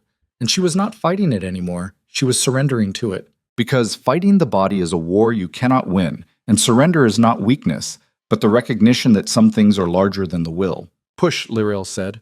When I tell you. Push. She pushed. The effort was total. every muscle in her body recruited for a single purpose, her back arching off the bench, her thighs trembling, sweat running into her eyes and mixing with tears. She did not know she was crying. She pushed, and the pain was a color, white, then red, then a color that did not have a name because the human mind had never needed to name it before. And she pushed again and felt something shift, something give, the terrible, beautiful, irreversible sensation of a body making room for another body. Again, Lyriel said, "Now." She pushed. The world contracted to a single point, the apex of effort and agony, and the blind, ferocious determination to bring this child into a world that did not deserve it. She pushed, and the pump house disappeared, and the palace disappeared, and the empire disappeared, and there was nothing in the universe except the space between her hips and the life that was trying to pass through it. And then, the silence. Not the silence of absence, but the silence of arrival. A new weight in the room. A new gravity. Lyriel's hands moving, quick and certain, and then the sound that Seraphina had been waiting for, the sound she had been building toward for 7 months, the sound that made every contraction and every humiliation and every cold night in an empty bed worth the price. The baby did not cry. Not immediately. There was a pause, a held breath that lasted 1 second or 1 century, and in that pause, Seraphina felt the entire architecture of her being rearrange itself around a single, absolute, non-negotiable truth. Nothing else mattered. Not the crown, not the palace, not the empire, not the husband who had chosen gold over flesh. Nothing. Except this small, wet, furious creature that Lyriel was placing on her chest. The cry came, thin, angry. The first protest of a life that had entered the world in a pump house in the dark and had every right to object to the accommodations. "A girl," Lyriel said. Her voice was thick. "A girl, my queen." Seraphina looked down at her daughter. The baby was small, too small. Her skin mottled red and purple, her fists clenched, her face screwed into an expression of pure existential outrage. She was covered in fluid and blood and the remains of the world she had just left, and she was the most terrifying and the most beautiful thing Seraphina had ever seen. She pressed her lips to the baby's forehead. The skin was hot, alive, real in a way that nothing in the palace had been real in months. "I am here," she whispered. "I am here, and I am not leaving. Not ever. Not for anyone." Aldrich appeared at her side. His face had changed again. The calculation was gone. The careful distance was gone. He was looking at the baby with an expression that Seraphina recognized because she had seen it on her own face in the mirror. The expression of a person confronting something that is simultaneously fragile enough to destroy and powerful enough to rearrange the entire world around it. "She is early," Aldrich said quietly. "She is very early. I know, she needs warmth. She needs a physician. A real one, not Marin's puppet." "I know. The pump house cannot hide you both for long. By morning, the search will intensify. The dogs will find the tunnel. They will track you here." "I know, Aldrich. I know all of it. But right now, in this exact moment, I do not care about any of it because my daughter is breathing, and that is enough. For this one moment, that is enough." He looked at her. The lantern light caught the planes of his face, and for the first time since she had known him, Lord Aldrich Voss looked like a man who had run out of strategies and found, in the vacancy, something that strategies could not provide. The baby nursed, weakly, struggling, her mouth working against the breast with an instinct that was older than consciousness. Seraphina held her, and the heat between their bodies built a small country of warmth in the cold stone room, and for 15 minutes, maybe 20, the world outside did not exist. Then it came back. The sound started low. A distant thunder that was not thunder, but hooves. Many hooves. Coming from the south, from the valley road that led to the palace gates, and the rhythm was wrong for a normal approach. Too fast, too urgent. The cadence of riders who had been pushing their horses past the point of cruelty and had not stopped. Aldrich moved to the window. His body went rigid. His hand found the wall and pressed against it, and he stayed like that for 10 seconds, looking out, not moving, not breathing. "What is it?" Seraphina said. "Banners," Aldrich said. His voice was strange. Black banners, silver crown. Seraphina's heart stopped. Actually stopped. For one beat. A gap in the rhythm of her life that the baby felt and responded to with a small, involuntary jerk against her chest. "Valor," she said. "The king has come home." The palace erupted. She could hear it from the pump house, the distant shouting, the clash of metal, the sound of gates being forced open with the kind of violence that does not bother with keys or permissions. She heard the horses in the courtyard, the barked orders in a voice she knew better than her own heartbeat, a voice that carried authority the way a river carries current, not as a feature, but as a fundamental property. She held the baby tighter. Aldrich opened the pump house door. The courtyard was chaos. Soldiers in mud-caked armor pouring through the eastern gate, torches flaring, swords drawn.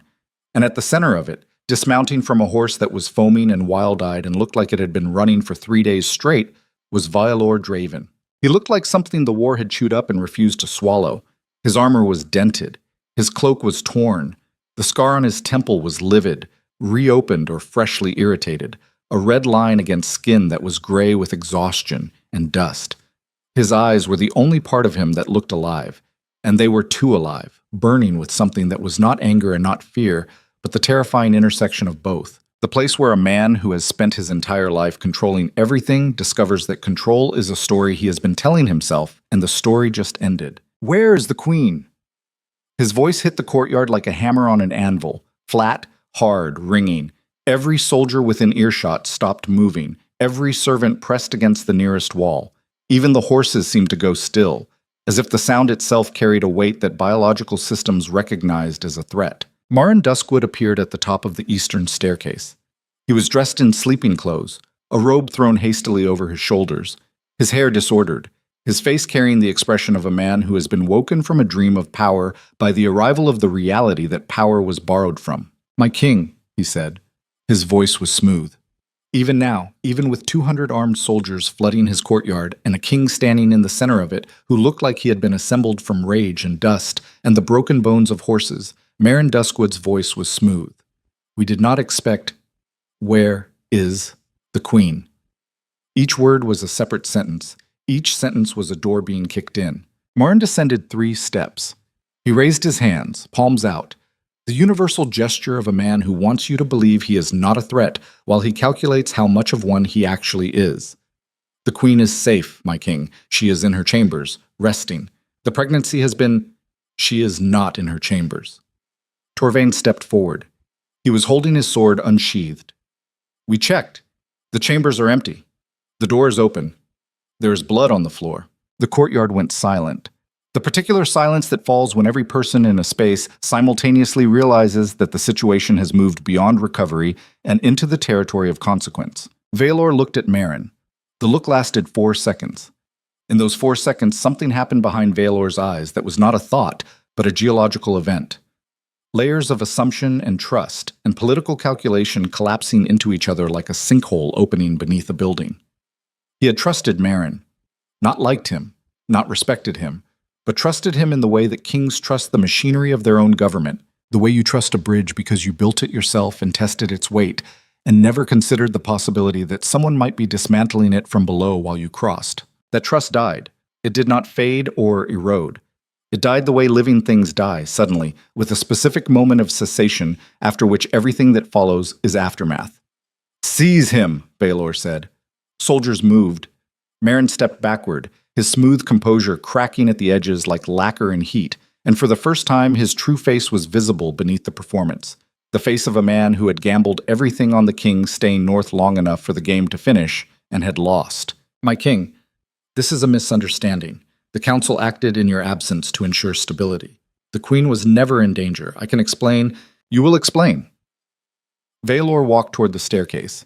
Each step was deliberate, weighted, the walk of a man who has crossed the distance between patience and violence and has no intention of crossing back. "You will explain every decision, every order, every reassigned guard and dismissed physician and sealed letter. You will explain it in detail, and then I will decide whether you live long enough to regret any of it." 2 soldiers took Marin by the arms. He did not resist. Resistance at this point was not strategy, but suicide. And Marin Duskwood, whatever else he was not a man who chose suicide when the alternative was time. Time to talk. Time to negotiate. Time to find the crack in Vaelor's fury that would allow something to survive. He would not find it, but he did not know that yet. Aldrich stepped out of the pump house. He stood in the courtyard with his hands at his sides and his face composed and waited until Valor's sweeping gaze found him. Lord Voss. Valor's voice was a blade with no handle.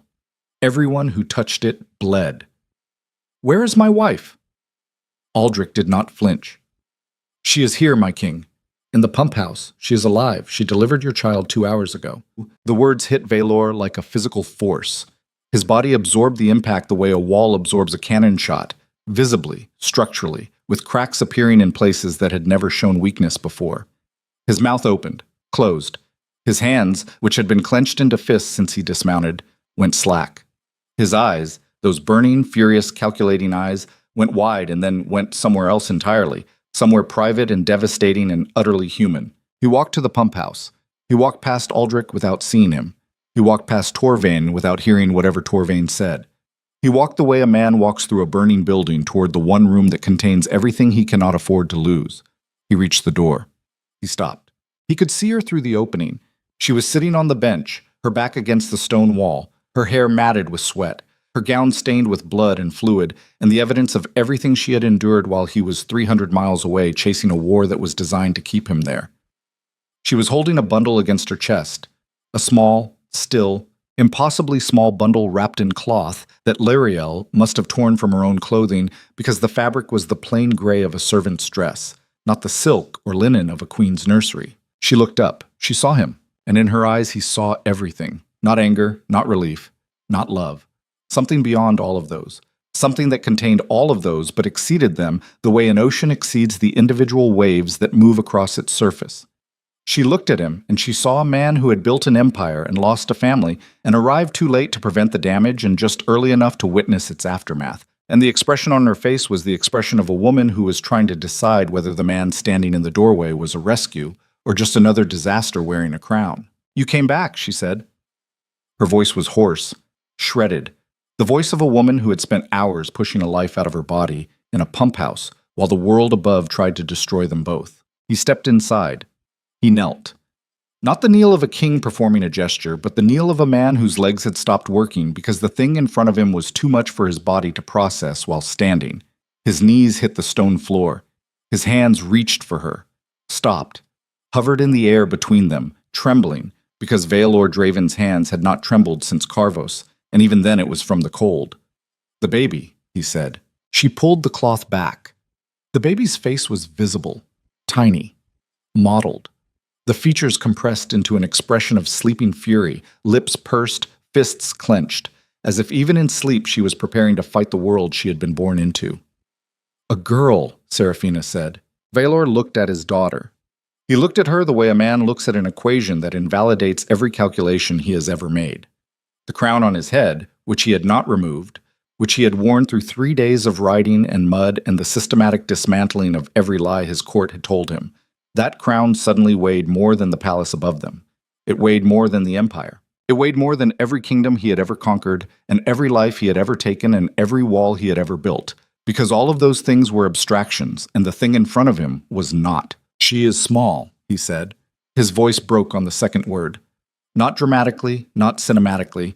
A hairline fracture, the kind you cannot see but can hear if you know what to listen for. The sound of structural integrity failing at the molecular level. "She came early," Seraphina said.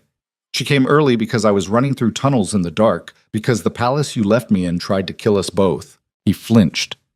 Valor Draven, the man who had held a gate at Carvos for 9 minutes, who had stared down 12 kings and made every one of them kneel, who had built Verelion from blood and ambition and the absolute refusal to show weakness, flinched. He reached out. His hand, scarred and calloused and shaking, touched the baby's cheek. The skin was impossibly soft, a softness that did not exist in his world, a material he had never encountered in 14 campaigns and 6 sieges and a lifetime of touching nothing but steel and stone and the rough edges of his own survival.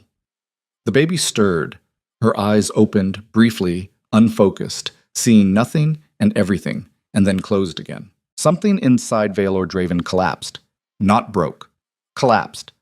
The distinction matters. Breaking is violent, sudden, a single event.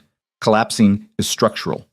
Collapsing is what happens when the load-bearing walls of a man's entire identity are removed simultaneously and everything they were holding up comes down at once, Not with a crash, but with a long, slow, grinding subsidence that changes the landscape permanently. He had built an empire. He had built it with his hands and his mind and the bodies of men who believed in him or feared him, or both. He had built walls and armies and systems of power that stretched across a continent, and none of it, not one stone, not one soldier, not one treaty, had been here when his wife needed him. None of it had stopped the men who tried her door at night. None of it had delivered his daughter in the dark. The empire he had chosen over his family had not protected his family. It had provided the very infrastructure of their destruction. He was kneeling on the floor of a pump house, and his wife was bleeding on a bench, and his daughter was wrapped in a servant's torn dress, and his crown was on his head, and the crown was the heaviest thing in the world. And for the first time in his life, Vialor Draven wanted to take it off. Not as a gesture, not as theater. He wanted to take it off because it was the thing that had caused all of this. The weight that had bent his spine until he could no longer see the ground where the people he loved were standing. He looked at Seraphina. She looked back at him. And in the space between them, which was 12 inches of air and 3 years of distance, and the unforgivable gap between the man he had been and the man she had needed him to be, something fundamental shifted. She did not forgive him. Forgiveness was not available at this price point, but she let him stay. She let him kneel there with his hand on their daughter's cheek and his armor pressing into the bench, and his eyes wet with something he had not produced since he was a child, and had long believed his body was no longer capable of manufacturing. Outside, the palace was being reclaimed. Soldiers moved through corridors. Marin Duskwood was being led to the lower cells. The council members were being rounded up one by one, pulled from their beds and their studies and their comfortable complicity. The machinery of consequence was engaging, gear by gear, and by morning, the political landscape of Aurelion would be unrecognizable. But inside the pump house, none of that existed. Inside the pump house, there was a man and a woman and a baby, and the terrible, luminous, devastating understanding that everything Valor had spent his life building was worthless compared to what he had almost lost. And what he had almost lost was breathing against his wife's chest, and what he had lost, the months, the trust, the presence, the simple act of being there, could never be rebuilt. Not by a king, not by an empire, not by all the gold in every wall he had ever gilded. The baby stirred, made a sound. Not a cry, a murmur. The quietest sound in the room and the loudest thing Valor had ever heard. He pressed his forehead against Seraphina's knee. His shoulders shook. The crown shifted on his head, tilted, and he reached up and removed it and set it on the floor beside him. And the gold sat on the cold stone like a discarded shell, empty, gleaming, meaningless. And outside, in the courtyard, a horse that had been ridden half to death stood in the moonlight with its head down and its sides heaving and steam rising from its coat like a soul, trying to leave a body that had carried it too far. And the steam rose into the sky and disappeared into the dark. And the dark, which had hidden conspiracies and betrayals, and a queen delivering a child in a forgotten room beneath the palace, the dark did not care about any of it. The dark simply waited for the sun. And the sun, when it came, would illuminate a kingdom that had changed in the night, not through conquest or treaty or the application of force, but through the one thing Valor Draven had never learned to wield, the willingness to put down the sword and hold the thing that was breaking and let himself break with it. But the baby was too small, and the morning was too cold, and when Lyrael placed her hand on the infant's chest at dawn, her face told the story before her words did. My king. My queen. The child's breathing is wrong.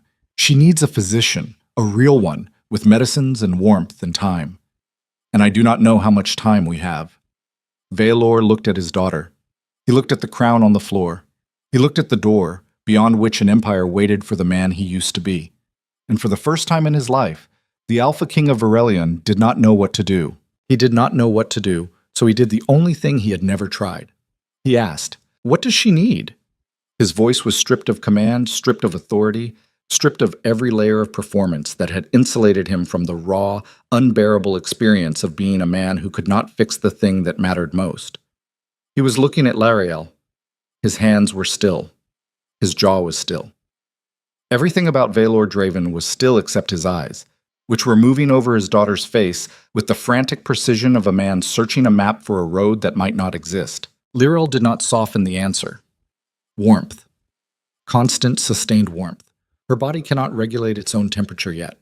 She needs goat's milk or a wet nurse because the queen has been under too much stress and the milk may not come properly. She needs a physician who understands premature infants, not a battlefield surgeon, and not Marin's puppet. And she needs all of this within hours, not days. Her breathing is shallow. Her color is wrong. She is alive, my king. But alive is a temporary state for a baby this small without intervention. Valor stood. The movement was mechanical, his body executing a command his mind had already issued, and the command was simple. Move. Do something. Be the thing you have always been, the force that reshapes the world when the world is wrong. Except the world had never been wrong like this before.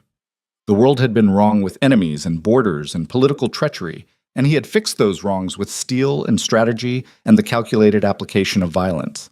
This was different. This was a 5-pound infant whose lungs were not finished yet, and violence could not build a lung, and strategy could not warm a body, and steel was the most useless material in the world when what you needed was milk and heat and time. He walked out of the pump house. The courtyard was gray with pre-dawn light, the kind of light that makes everything look provisional, unfinished, as if the world had not yet committed to being solid. His soldiers stood in clusters, exhausted, their horses tied to every post and railing the eastern courtyard could offer. Torvain was by the gate, speaking to a lieutenant whose face was smeared with mud and something darker. Torvain. The general turned. He saw Valor's face, and whatever he saw there made him take a step forward rather than backward, which was the instinct of a man who had served long enough to know that the king's most dangerous moments were also his most vulnerable ones. I need a physician, Valor said. Not from the palace staff. Someone from the outer city. A midwife, a healer, anyone who has kept a premature infant alive. I need goat's milk, fresh, within the hour. I need the queen's chambers cleared, cleaned, heated, and guarded by men who answer to me and only to me. And I need all of this done before the sun clears the eastern wall. Can you do that? Torvain did not hesitate. Yes, my king. Then do it now. And Torvain, the physician, find the best one. I do not care if you have to drag them from their bed. I do not care if they are drunk or asleep or in the middle of delivering someone else's child. My daughter is dying. Find someone who can stop that from happening. Torvain moved. He moved with the specific urgency of a man who has just received an order he understands not through its words, but through the thing behind its words, the raw terror that Valor had not bothered to disguise because disguising it would have cost time, and time was the only currency that mattered now. Valor went back inside. Serafina had not moved. She was holding the baby against her chest, skin to skin, the cloth pulled back, her body wrapped around the infant like a furnace that was running out of fuel. Her lips were blue-white, her eyes were closed.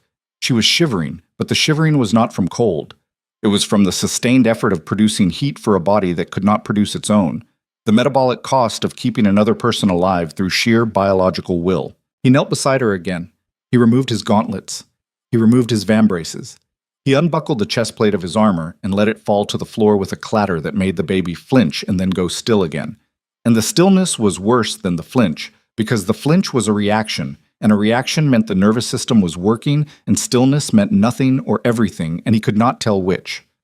Give her to me, he said. Serafina opened her eyes. She looked at him. The look lasted 3 seconds, and in those 3 seconds she conducted an assessment that was older and more reliable than any military evaluation Valor had ever performed. She assessed not his competence, but his intent. Not whether he could hold the baby, but whether he would. Whether the man kneeling in front of her was the same man who had told her the empire comes first, or whether something had changed, something fundamental, something structural, and whether that change was real, or just another performance in a life that had been nothing but performance for 12 years. She saw something. Whatever it was enough. She transferred the baby.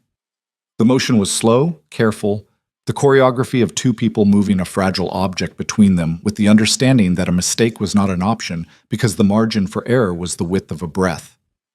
The baby settled against Valor's bare chest. His skin was hot from the ride, from the armor, from the furnace of adrenaline that had been burning in his blood for 3 days. The infant's body was cool against his, not cold, cool. The temperature of something that was losing its heat slowly, degree by degree, like a stone pulled from a fire and left in the open air. He wrapped his arms around her. His hands, which had held swords and treaties and the fate of nations, cupped the back of her head and the base of her spine, and she fit in the space between them the way a key fits a lock, as if his body had been built with this exact vacancy, this precise negative space that had been waiting, empty and unnamed, for the thing that would fill it. The baby's breathing was shallow. He could feel it against his chest, a faint, irregular flutter, like a bird trapped behind a window. Each breath was a negotiation, the lungs expanding a fraction of their capacity, the diaphragm working overtime, the whole system running on reserves that were depleting faster than they could be replenished. He pressed his mouth against the top of her head. Her skull was soft, terrifyingly soft. The bone not yet fused, the fontanelle pulsing with a heartbeat he could see, and the visibility of that heartbeat, the fact that he could watch the life moving through his daughter's body through a gap in her skull, was the most intimate and the most horrifying thing he had ever witnessed. Serafina watched him. Her eyes were dry, exhausted beyond the capacity for tears. She watched the king of Aurelian hold their daughter against his bare chest in a pump house while the empire he had built crumbled and reformed above them, and she watched something happen to his face that she had never seen before and had stopped believing was possible. He became afraid. Not the controlled strategic awareness of risk that he called fear when he spoke to soldiers. Not the calculated acknowledgement of danger that informed his tactical decisions. Actual fear. The kind that lives in the gut and makes the hand shake and turns the blood cold and reduces a man, any man, every man, to the fundamental animal reality that the thing he loves most is the thing he is most powerless to protect. "She is so small," he said. His voice was wrecked. A demolished structure. Load-bearing walls collapsed, roof caved in, nothing left but the foundation and the question of whether the foundation was strong enough to build on. "I did not know they could be this small." "She came early," Serafina said, "because of the stress, because of the running, because of everything." The words landed, each one a blow, each one precise, aimed not at his body, but at the structure of justification he had built around every decision that had led to this moment. Because of the stress meant because he had left her in a hostile court. Because of the running meant because she had been forced to flee through tunnels in the dark. Because of everything meant because of him. Because the empire he had chosen over his family had manufactured the exact conditions that were now killing his daughter. He did not argue. He did not defend. He sat on the floor of the pump house with his dying child against his chest, and he let the truth of what he had done settle over him like a weight he would carry for the rest of his life, however long or short that life might be. 40 minutes passed. The sun rose. The light came through the narrow window and turned the dust in the air to gold, and the gold was everywhere again, inescapable, the color of everything Valor had built and everything it had cost. Torvald returned. He brought a woman. She was not young, not old, somewhere in the territory between the two where experience had replaced beauty, but competence had replaced both. Her name was Marin, which was a coincidence that tasted like cruelty, and she carried a leather bag and the specific calm of a person who has seen too many emergencies to be impressed by any of them. She knelt beside Valor. She did not acknowledge his crown or his title or the fact that she was touching the king without permission. She placed her hand on the baby's chest. She held it there for 10 seconds. She tilted the baby's head back gently and looked at the nostrils, the chest movement, the color of the nail beds on fingers so small they looked like they belonged to a different species. "How many weeks?" she said. Serafina answered. 31, maybe 32. I lost count of the days. The woman, Marin, looked at Serafina with the particular kind of seeing that healers develop over decades, the ability to assess a patient's condition through the quality of their speech, the color of their skin, the thing behind their eyes that tells you whether they are fighting or surrendering. "You delivered in this room. No assistance?" Lirael helped. "My handmaiden." Her mother was a midwife. Marin nodded. She opened her bag. Inside were bottles, cloths, a small bellows-like device made of soft leather that Valor did not recognize and did not ask about, because asking would take time, and time was the thing he was losing. "The lungs are not mature," Marin said. "She is breathing, but she is working too hard for each breath. Her body is spending more energy on breathing than it has available. She needs warmth, which you are providing. She needs feeding, which we will arrange. And she needs stillness. No movement. No jostling. No transfer from person to person. She stays against skin. Whose skin does not matter as long as the skin is warm and the heart beneath it is beating at a regular rhythm. The heartbeat gives her lungs a pattern to follow. Without that pattern, her breathing will become irregular, and irregular breathing in an infant this size leads to cessation. Cessation. The word hung in the air. A clinical term for a thing that Valor could not allow himself to name because naming it would make it a possibility, and he had spent his entire life converting possibilities into certainties, and this was the one possibility he would die to prevent from becoming certain. "What else?" he said. "Time," Marin said. "Time and warmth and feeding, and the kind of luck that cannot be manufactured. I will not lie to you. Her chances are poor. A baby this early, born under these conditions, without proper medical support in the critical first hours. She will either strengthen over the next 2 days, or she will not. The body decides. Not the physician, not the king, the body." Valor looked down at his daughter. Her face was pressed against his chest, her cheek flattened against his sternum, her ear directly over his heart. The heart that had driven him across battlefields and through siege lines, and into the kind of violence that would give most men nightmares for the rest of their lives. That heart was now a metronome for his daughter's breathing, and the absurdity of it, that the organ which had powered his destruction was now being asked to power his daughter's survival, was a symmetry so cruel and so perfect that it felt designed. They moved to the queen's chambers. Slowly. Valor carried the baby against his chest, walking with the deliberate, measured steps of a man transporting an explosive device, each footfall calibrated to minimize vibration. Torvain had cleared the route. Soldiers lined the corridors, facing outward, their backs to the king, creating a tunnel of armed bodies that Valor walked through without seeing, because his entire visual field had narrowed to the 5-pound weight against his sternum and the faint, terrifying flutter of her breathing. The chambers had been cleaned. The fire was lit. The bed was made with fresh linens. Someone had placed flowers on the nightstand, white lilies, and someone else had removed them, probably Lirael, who understood that the aesthetics of comfort were an insult in a room where comfort had been absent for months. Valor sat on the bed. He did not remove his boots. He did not adjust his position. He sat with his back against the headboard and his daughter against his chest, and he did not move for 6 hours. Serafina slept beside him, not by choice but by collapse, her body finally executing the emergency shutdown it had been threatening since the pump house, the biological override that pulls consciousness away from a system that has been running on adrenaline for too long. She slept with her hand on Valor's arm, her fingers curled around his bicep, and even in sleep the grip was tight, the grip of a woman holding on to something she was not convinced would be there when she woke. Marin came and went.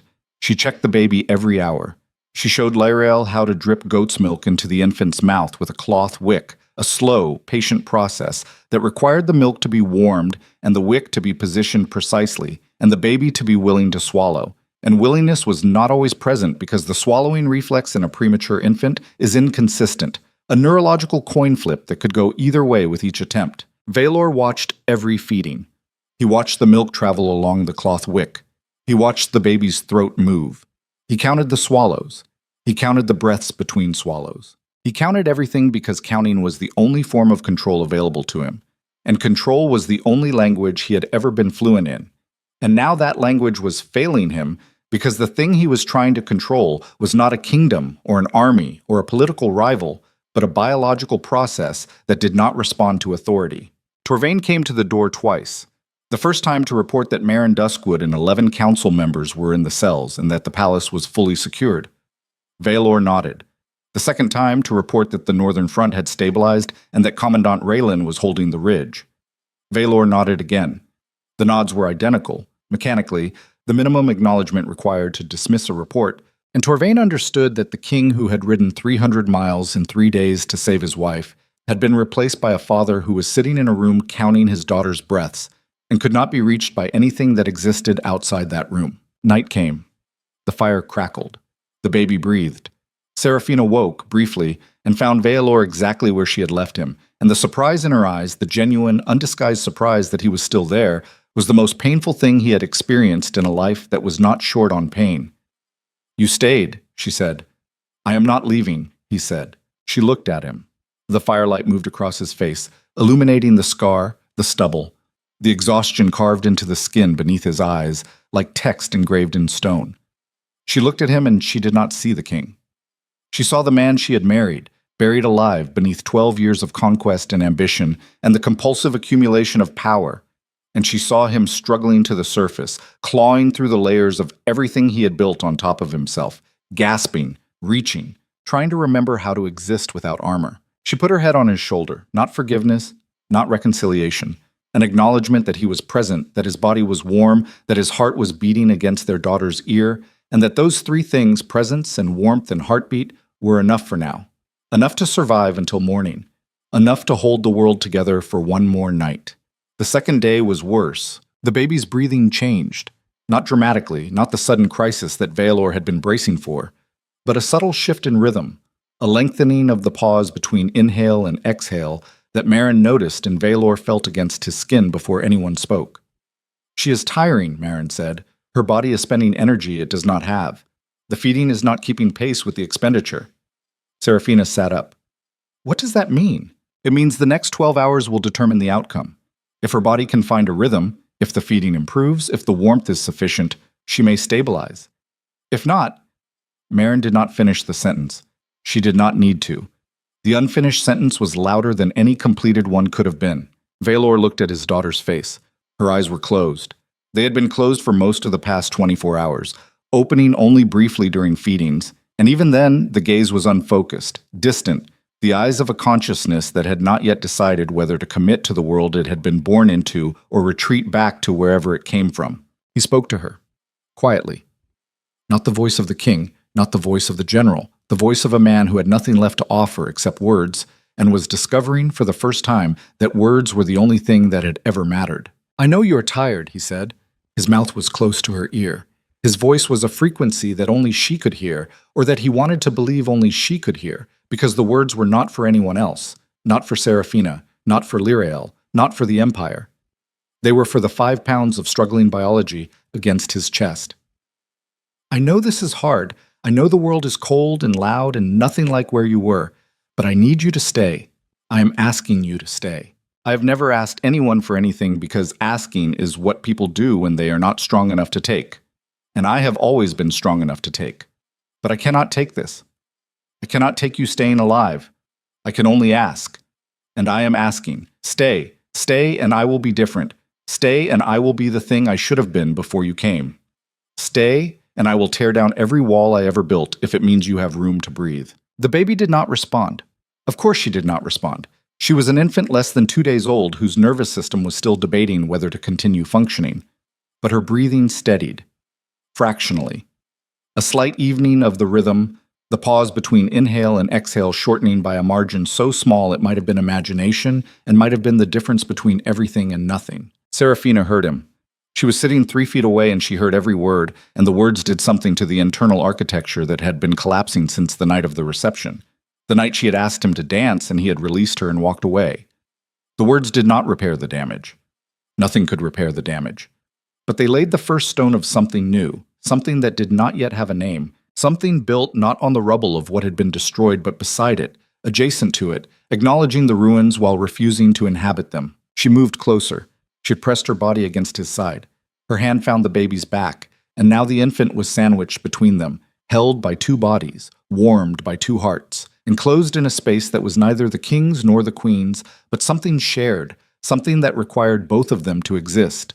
And the baby's breathing steadied further, and Marin, watching from the foot of the bed, noted the change and said nothing because some observations are better served by silence. Hours passed. The fire burned. Lyrael brought food that Serafina ate and Valor did not. She brought water that both of them drank. She brought reports that Valor ignored and then, on the 3rd attempt, read with one eye while the other remained fixed on his daughter's chest, tracking the rise and fall, the rhythm that had become the center of his universe. The reports told him things.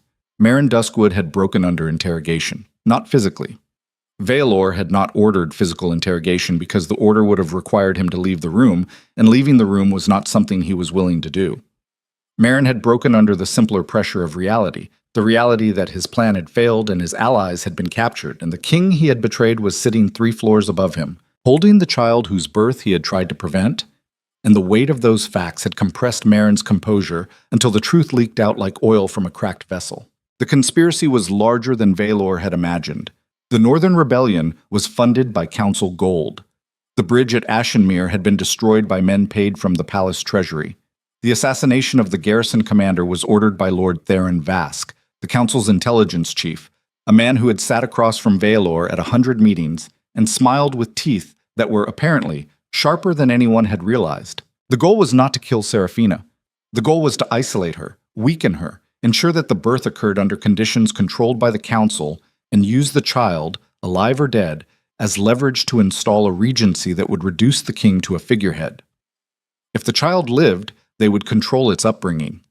If the child died, they would blame the queen's neglect and use the grief to justify removing her entirely. Either outcome served the same purpose. The transfer of real power from the throne to the council, accomplished not through the violence of revolution, but through the quiet machinery of institutional capture. Valor read this. He read it sitting in bed with his daughter against his chest and his wife asleep against his shoulder, and the fire casting shadows on the walls that looked like the shapes of the men who had betrayed him. And he felt something move through his body that was not anger. Anger was too small. Anger was what he felt when a battle went wrong or a treaty was broken or a rival underestimated him. This was different. This was the sensation of a man realizing that the system he had built, the empire he had chosen over his family, had been designed from its inception to consume the things he loved. He had not been betrayed by Marin Duskwood. He had been betrayed by the architecture of his own creation.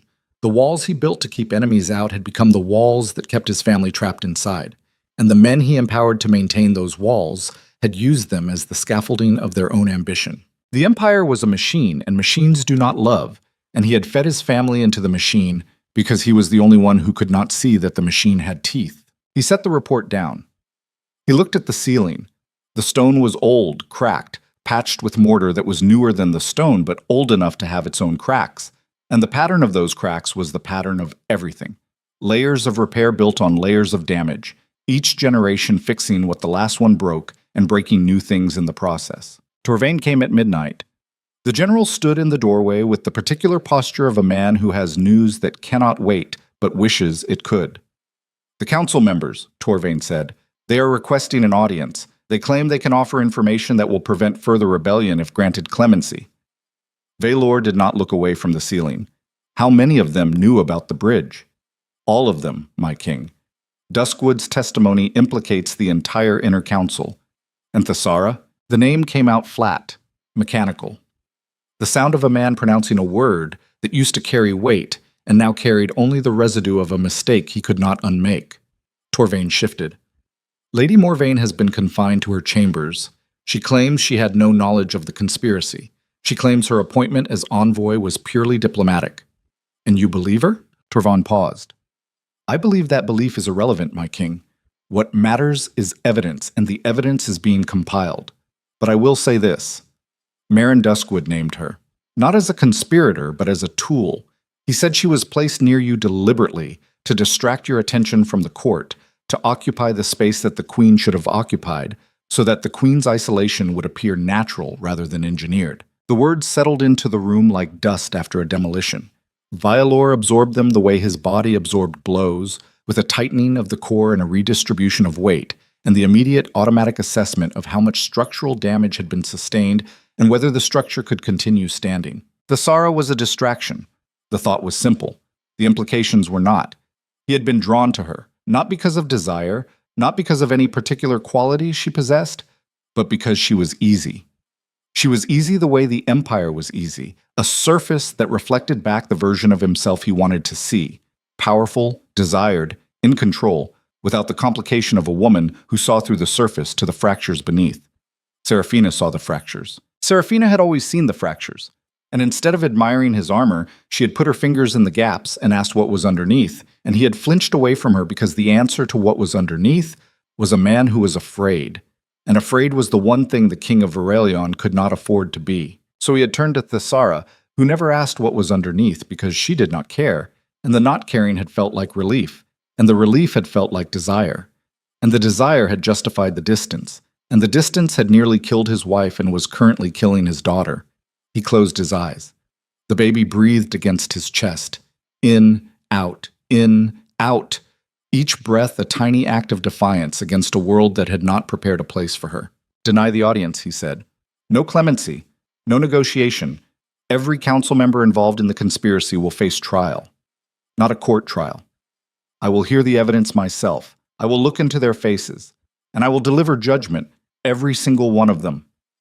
Torvain nodded. And Marin Duskwood? Valor opened his eyes. The ice was back, but it was different now. Not the controlled cold of a strategist calculating outcomes.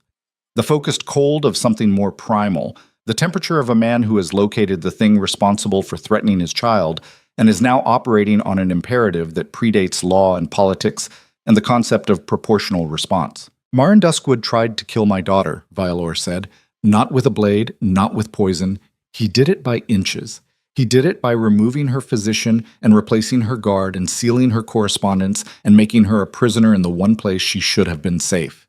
He did it slowly and deliberately, and with the patience of a man who understands that the most effective violence is the kind the victim does not recognize until it is too late. I want him to understand that I see what he did. I want him to understand that I see the patience and the deliberation and the slow, careful cruelty of it. And then I want him to understand that my response will not be patient. My response will not be deliberate. My response will be exactly as fast and as total as the fear he put into my wife when she was alone and pregnant and trapped in a palace full of his men. He will understand that. And then it will be over. Torvain left. The door closed. The fire popped. And Vaelor Draven sat in the ruin of everything he had built and held the small, fragile thing that everything he had built had nearly destroyed.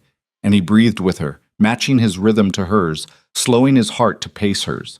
Two bodies sharing the same rise and fall, the same transaction of oxygen, the same fundamental negotiation with a world that had not yet decided whether to let either of them survive. The third day arrived. Dawn came thin and cold through the chamber window, and Marin the healer sat beside the bed and placed her hand on the baby's chest and held it there for a long time, her face unreadable, her eyes processing information that her fingers were collecting through the skin. "She is weaker," Marin said.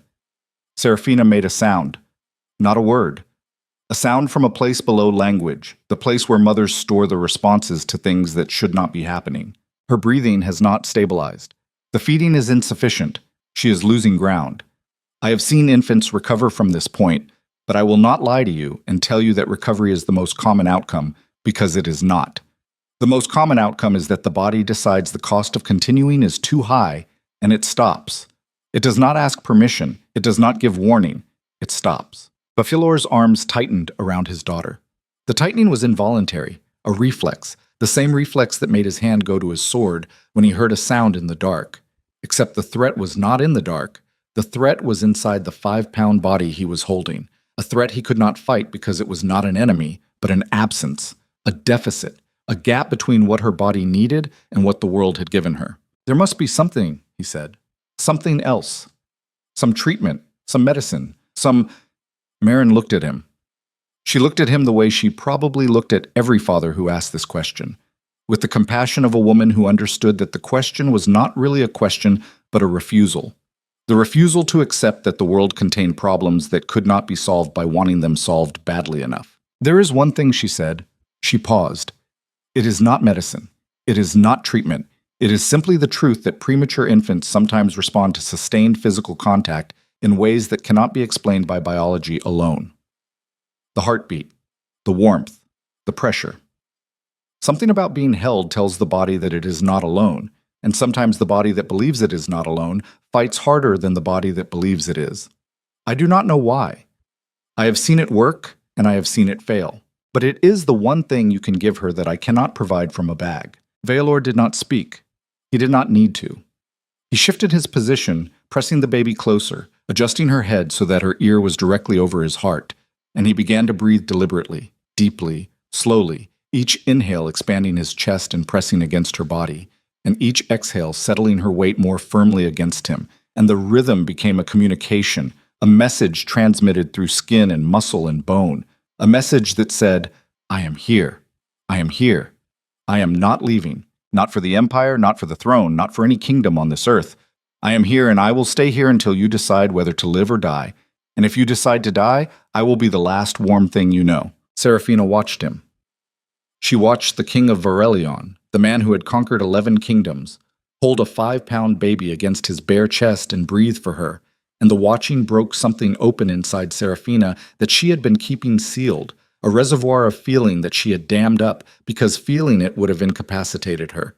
And incapacitation was a luxury she could not afford, while she was the only person standing between her child and the wolves. But the wolves were gone now. The door was guarded, the palace was secured, the conspiracy was in the cells, and the man who had left her alone was here, present, his armor on the floor and his crown on the nightstand, and his body serving as a furnace for their daughter. And the sight of him, reduced and raw, and doing the one thing she had always needed him to do, simply being there, was more than she could contain. She put her hand on his chest, beside the baby's head. She felt his heartbeat. She felt the baby's heartbeat. Two rhythms, one strong and one faint, running in parallel. And between them, in the space where the rhythms overlapped, she felt the possibility of something she had stopped believing in. "Hold her tighter," Serafina said. He did. The day passed. The sun moved across the sky. The fire burned. Marin came and went. Lirael administered feedings. Torvon kept the world at bay. And in the center of it all, in a room that had once been a prison and was now something else, something that did not have a name yet, because the language for it had not been invented, a man held a baby and a woman held the man, and the three of them breathed together and waited for the body to decide. Evening came. The light changed. The room grew dim and then bright again as Lirael lit the candles, and the candlelight was warm and soft and kind in a way that the daylight had not been. And in that kindness, in that gentleness of diminished light, the baby opened her eyes. She opened her eyes and she looked at Valor. She looked at him with eyes that were dark and unfocused, and carried no recognition and no judgment and no understanding of who he was or what he had done or what he had failed to do. And in the absence of all of those things, in the pure, unburdened gaze of a creature that did not yet know what a king was, or what an empire was, or what any of it meant, Valor saw something that he had not seen in 12 years. He saw himself without the crown. He saw the man beneath the monument. He saw the terrified, ambitious, desperately lonely boy who had put on armor at 16 and had never taken it off, because taking it off meant feeling everything he had been using the armor to avoid. He saw himself the way Serafina had always seen him, not the king but the person, and the person was flawed and frightened and capable of extraordinary cruelty and extraordinary love and was, in this moment, holding the only thing in the world that had the power to make him choose between them. "Her eyes are open," Serafina said. "I see them," Valor said. "She's looking at you." "I know." The baby's hand moved. Tiny fingers, each one no longer than the last joint of Valor's smallest finger, uncurled from the fist they had been clenched in since birth, and reached upward and found the edge of his jaw and rested there, 5 impossible points of contact against the roughness of his stubble, and the touch was so light that it should not have registered, and so heavy that it broke the last load-bearing wall in Valor Draven's internal architecture, and everything came down. He wept, not silently, not with the restrained dignity of a man performing grief. He wept with his mouth open and his face contorted and his body shaking against the headboard, holding his daughter against his chest, while the tears fell on her head and she did not flinch, because she did not know what tears were. She only knew that the body holding her was warm, and the heart behind it was beating, and the sound of weeping was just another frequency in the symphony of being alive. Serafina held him. She wrapped her arms around his shoulders and pressed her forehead against his temple, and she held him the way you hold something that is falling apart, not to prevent the falling but to be present for it, to ensure that the pieces land somewhere they can be found. Marin stood in the doorway. She watched. She had seen this before, the moment when the body decides, and the moment was usually silent, and the silence was usually final. But this silence was different. This silence had a heartbeat in it, 2 heartbeats, 3. She stepped forward. She placed her hand on the baby's back. She held it there for a long time. Then she looked up at the king and the queen and the candlelit room and the armor on the floor and the crown on the nightstand and the 2 people who were holding each other and crying and breathing and existing in the wreckage of everything they had been, and she said the words that changed the shape of the rest of their lives. Her breathing has steadied. Her color is improving. She is not out of danger. She will not be out of danger for days. But she has turned a corner. Whatever you are doing, do not stop. Do not let go. Do not put her down. Valor looked at his daughter. His daughter looked at him. Her hand was still on his jaw. Her eyes were still open. And in those eyes, which had not yet learned to see but were practicing the motion, was the reflection of a man she did not know yet. A man who was holding her as if she were the only solid thing in a dissolving world. And she was. She was exactly that. And the man was exactly that to her, and the mutual dependency of it. The fact that they were each keeping the other alive through the simple act of contact was the most fundamental truth Valor had ever encountered. He did not stop. He did not let go. He did not put her down. Outside, the Empire waited. The trials waited. The reckoning waited. The entire apparatus of power and consequence and the hard, ugly work of rebuilding what had been broken waited for the man who had broken it. But the man was busy. The man was holding his daughter. And the daughter was breathing, and the breathing was steady, and steady was enough. Steady was everything. And somewhere in the cells beneath the palace, Marin Duskwood sat in the dark and listened to the silence above him, and understood, with the cold clarity of a man who is lost, that the king who would come for him would not be the king he had conspired against. The king who had ridden north to fight a war was a man who could be predicted, manipulated, outmaneuvered. The king who would descend those stairs would be something else entirely. Something that had been forged in a pump house and tempered in a 3-day vigil and hammered into shape by the tiny hand of an infant who did not yet know what a king was. And Marin Duskwood, for the first time in a life built on calculation, did not know what came next. Neither did Valor. But Valor was no longer afraid of not knowing, and that, more than any army, more than any crown, more than any empire carved from blood and iron, was the most dangerous thing in the world. 7 days after the birth, Valor Draven descended the stairs to the cells. He had not slept more than 40 minutes at a stretch since the pump house. His body had entered a state beyond exhaustion, a plateau where fatigue became ambient, woven into every muscle and every thought like a background frequency that the mind eventually stops registering. His eyes were bloodshot. His hands were steady. The steadiness was not strength. It was the specific calibration of a man who had been holding a 5-pound infant for a week and had trained every fiber in his arms to eliminate tremor, because tremor meant movement, and movement meant disruption, and disruption meant his daughter's breathing might falter, and if her breathing faltered, then nothing else in the world, not the empire, not the trials, not the reckoning waiting in the cells below, would matter. But Marin the healer had said the words that morning. She is stable. The corner has been turned. The body has decided to stay. The body has decided to stay. He had carried that sentence with him like a stone in his fist, feeling its weight, testing its reality, not quite trusting it because trust was a mechanism that had been damaged in him long before the conspiracy and had only gotten worse since. But Serafina had taken the baby from his arms, gently, with the careful choreography they had developed over 7 days of trading the child back and forth in a relay of warmth and heartbeat, and she had looked at him and said, "Go.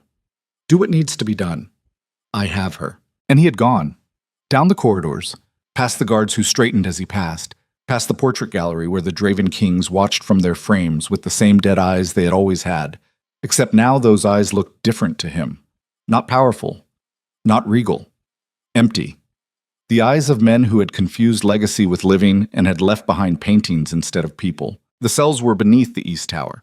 Cold stone, low ceilings, torchlight that turned the air amber and thick. Marin Duskwood was in the last cell on the left, seated on a wooden bench, his sleeping robe replaced by prisoner's linen, his hair unwashed, his face carrying the specific deterioration of a man who has spent 7 days in the dark with nothing but his own decisions for company. He looked up when Valor entered. The cell door remained open. 2 guards stood in the corridor. Torvain waited at the threshold. Marin Duskwood studied the king. His eyes moved over Valor's face with the reflexive assessment of a political animal, cataloging changes, searching for leverage, scanning for the crack that might allow something to survive. He found nothing. The face looking back at him was not the face of the king he had conspired against. That king had been readable, predictable, a man whose ambitions followed traceable lines. This face was different. This face had been rearranged by something Marin did not understand because he had never experienced it, and the inability to read it was, for the first time in his career, genuinely frightening. "You look tired, my king," Marin said. His voice aimed for smoothness and landed somewhere in the vicinity of it, but did not arrive. Valor pulled a wooden stool from the corner. He set it down 3 feet from the bench. He sat. His posture was not the posture of a king conducting an interrogation. It was the posture of a man who had come to look at something he needed to understand before he could decide what to do with it. "Tell me why," Valor said. Marin blinked. The question was not what he had expected. He had expected accusation, raid, the theatrical prelude to a sentence he had already written in his mind. He had not expected why, because why was a question that assumed the answer mattered, and in his experience, the powerful did not care about reasons. The powerful cared about outcomes. "Why?" Marin repeated. "I have read Torvain's report. I know what you did. I know how you did it. I know who helped you, and how much you paid them, and which letters you intercepted, and which guards you reassigned. I know the mechanics of it. I do not know the reason. So tell me, why did you try to destroy my family? Marin was quiet for a long moment. The torchlight moved across his face, and in the shifting light, he looked older than he was, aged by the cell and the cold and the specific gravity of being caught. Because you made it easy, Marin said.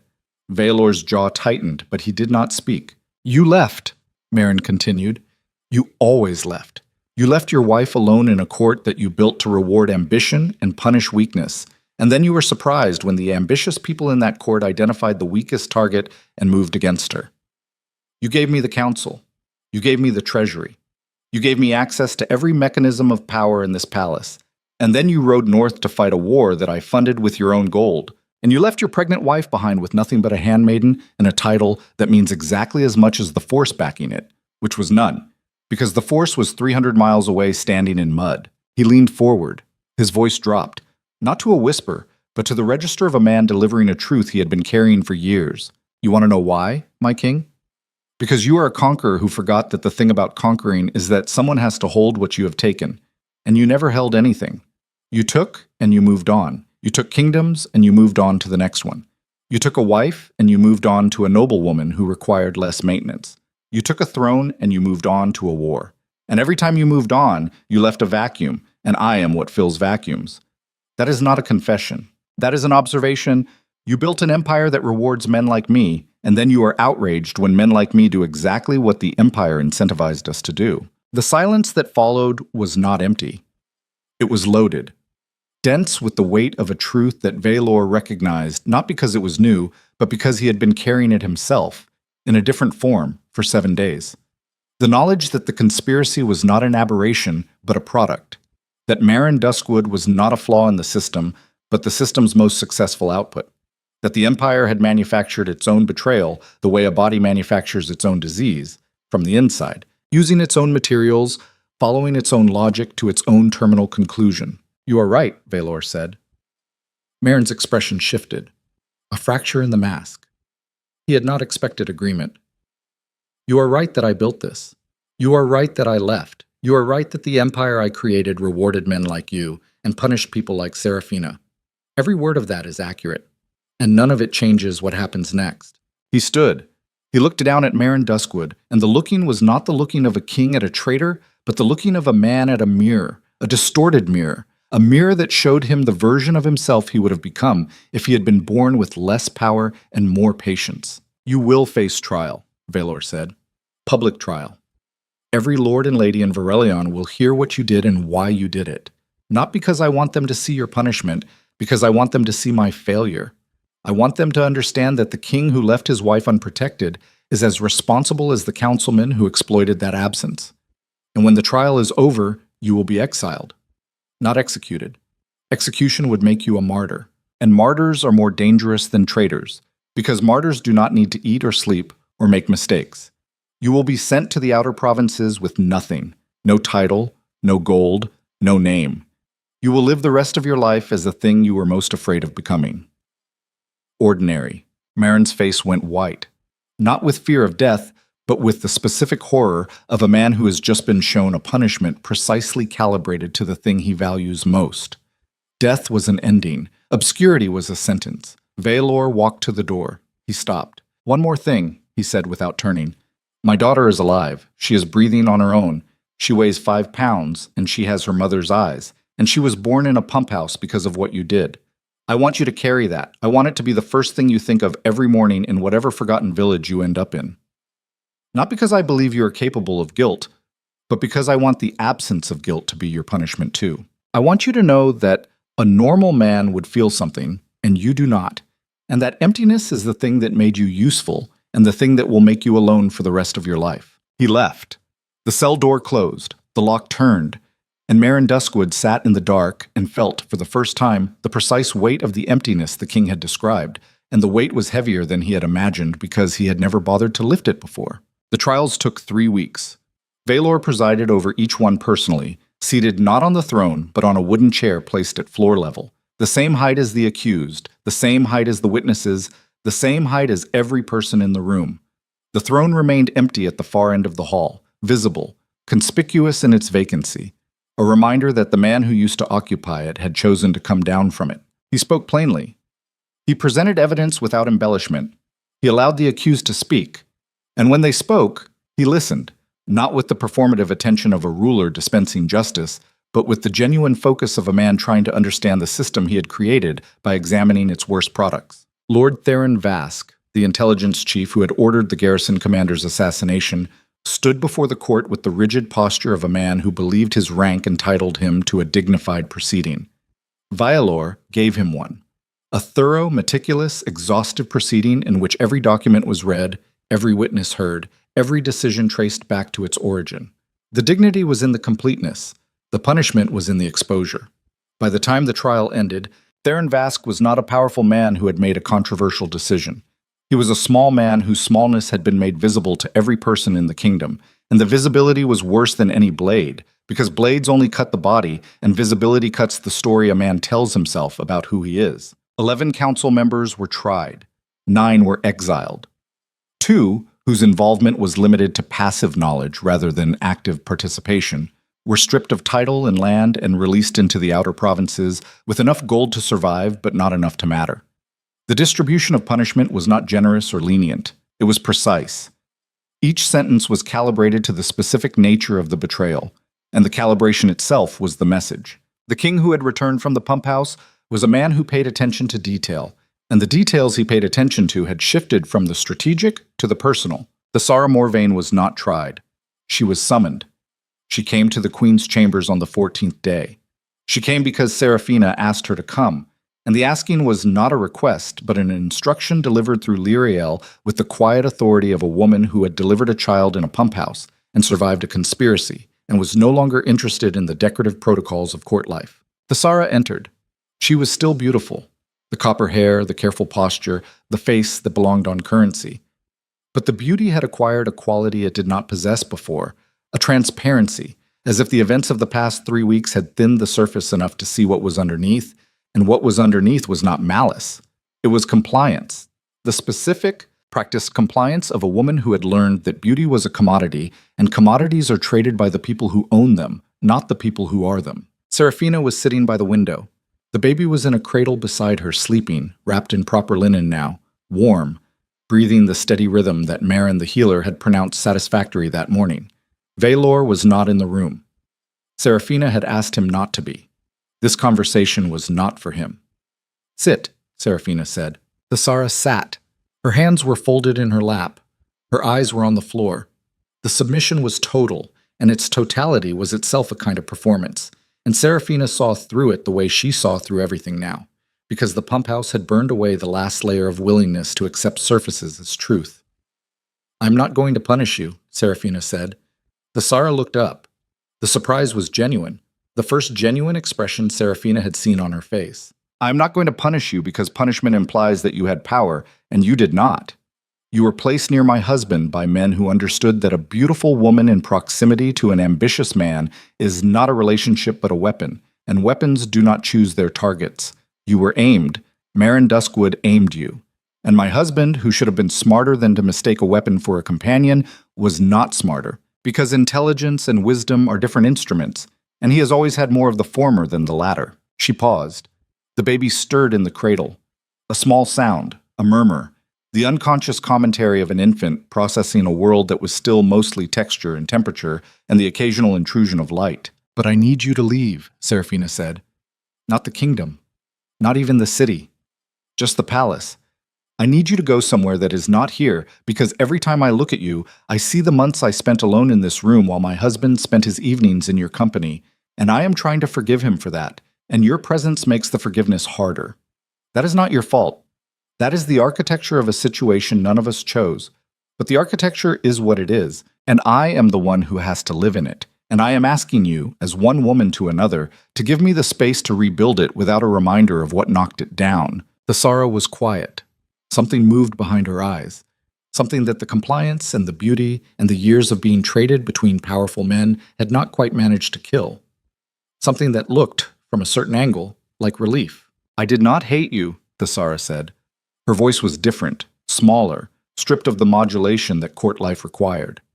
"I know you think I did. I know the court assumed I was your rival, But I was never your rival, my queen, because a rival is someone who wants what you have, and I never wanted what you have. I never wanted to love him. Loving a man like Valor Draven is a punishment I would not wish on anyone, and you have endured it with a courage that I do not possess, and have never pretended to. She stood. She smoothed her gown with hands that were steadier than her voice. I will leave by morning, she said. And for whatever it is worth, which may be nothing, I am glad your daughter lived. I am glad she lived, and I am glad he was there when it mattered, and I am glad that something in this palace, finally, turned out the way it was supposed to. She left. The door closed. Seraphina sat by the window and listened to the baby breathe, and felt the space in the room expand by exactly one person. And the expansion was not dramatic or cathartic, but it was necessary, the way removing a splinter is necessary, small and precise, and followed by the particular relief of an irritation that has become so constant you forgot it was there until it was gone. Valor found her there an hour later.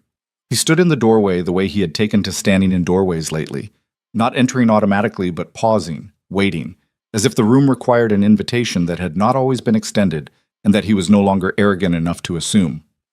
She looked at him. Come in, Valor. He entered. He sat beside her.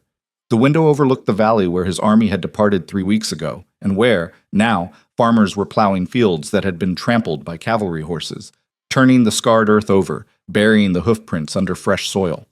The metaphor was obvious enough that neither of them mentioned it. The Sara is gone, Seraphina said. I know. Are you going to ask me what I said to her? No. She looked at him. He was watching the valley. His profile was the same profile she had fallen in love with at her father's estate. The same jaw, the same scar, the same set of the shoulders that made him look like he was carrying something invisible and heavy. But the weight had shifted. It had not disappeared. It would never disappear.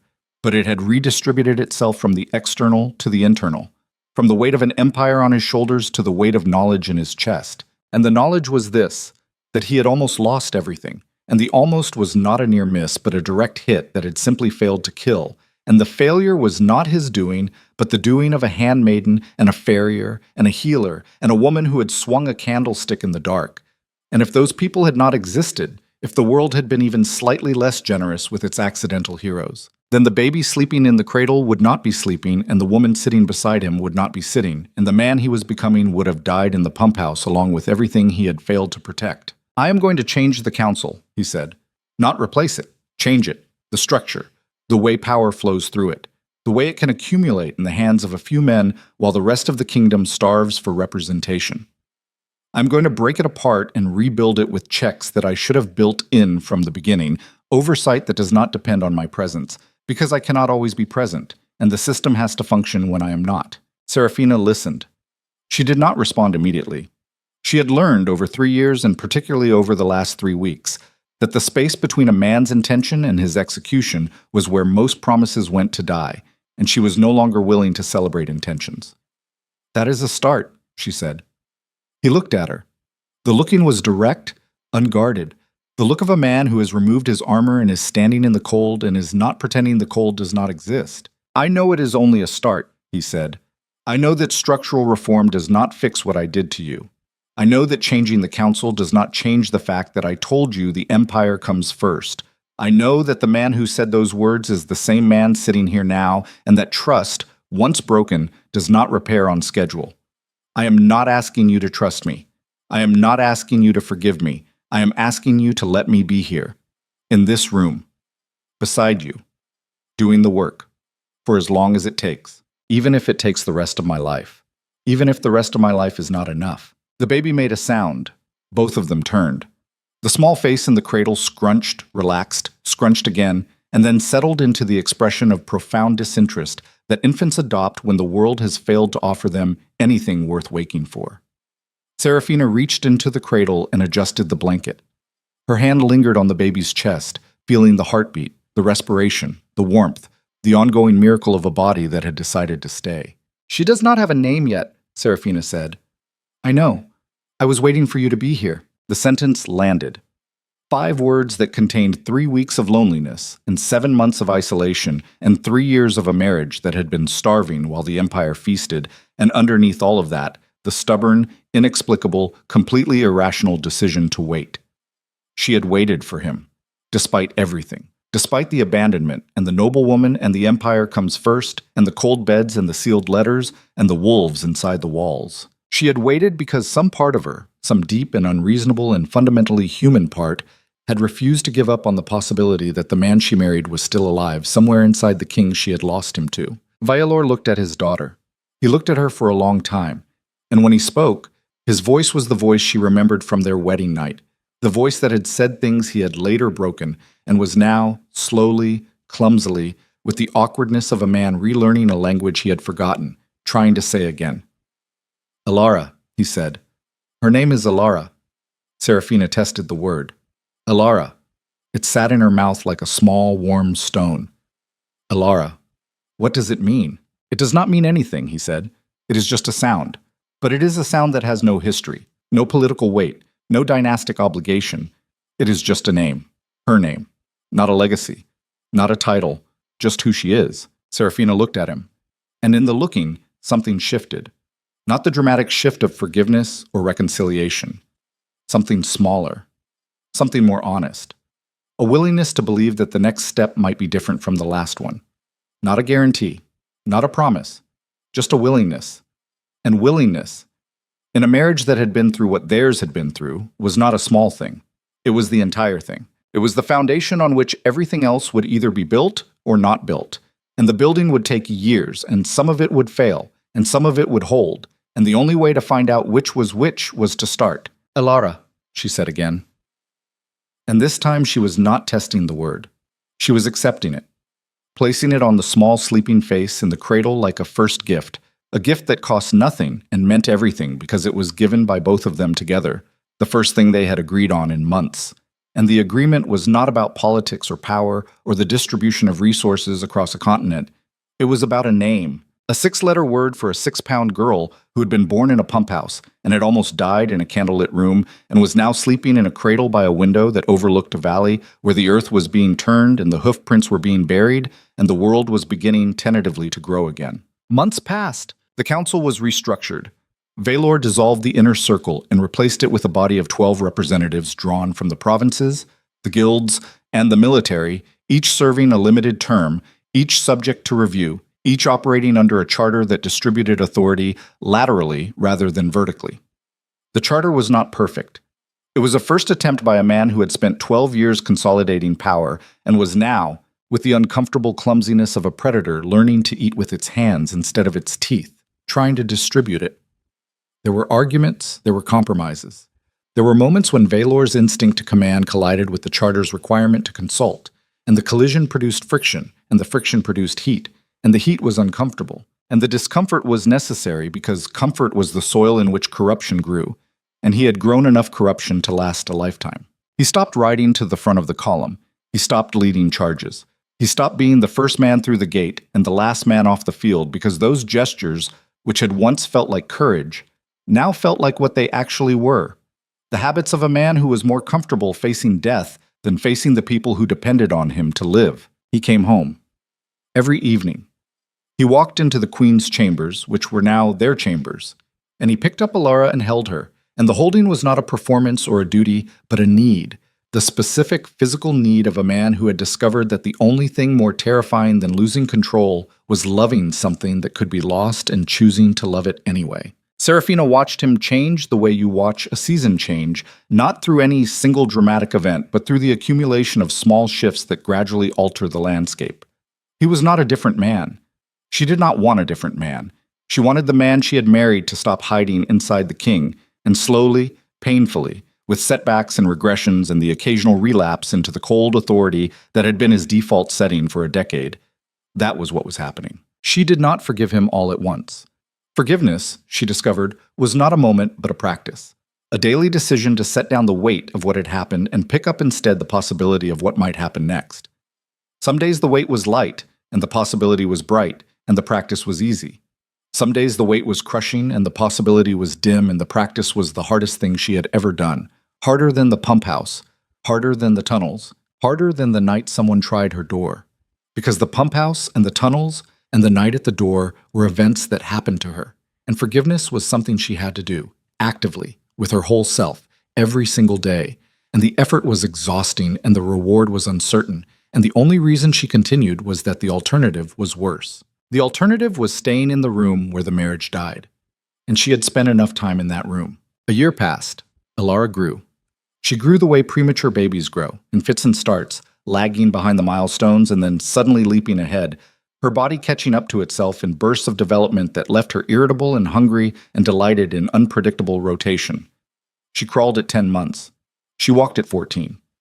She said her first word at 11 months, and the word was not mama or papa, but no, delivered with the fierce conviction of a person who had entered the world under protest and had not yet fully consented to its terms. Valor was present for all of it. Not every moment. An empire does not run itself, even a restructured one, and there were days when the work took him away for hours and nights, when the dispatches kept him at his desk until the candles burned to stubs. But he came back. Every time. He came back and he picked up his daughter and he held her, and she grabbed his face with both hands and looked at him with the complete, terrifying directness of a child who does not yet know how to pretend. And in that directness, he found something he had not found in 12 years of conquest. He found the absence of performance. Elara did not care about the crown. She did not care about the empire. She did not care about the scar on his temple, or the weight of his reputation, or the number of kingdoms that answered to his name. She cared about warmth and food and the sound of his voice and the feeling of being held. And these were the only currencies she accepted.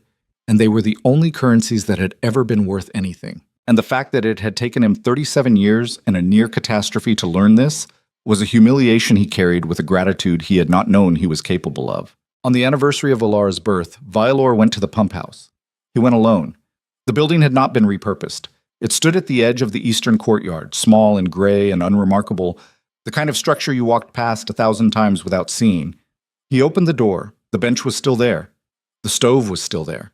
The stone floor where his knees had hit when he knelt in front of Serafina was still there, and the indentation his armor had made was still visible. If you knew where to look, 2 shallow depressions in the packed earth, the fossil record of the moment a king stopped being a king and started being a father. He stood in the room for a long time. He did not kneel. He did not weep. He stood and he looked at the bench and the stove and the narrow window and the space where his daughter had been born, and he felt the full weight of everything that had happened in this room, and everything that had almost happened, and the weight did not crush him.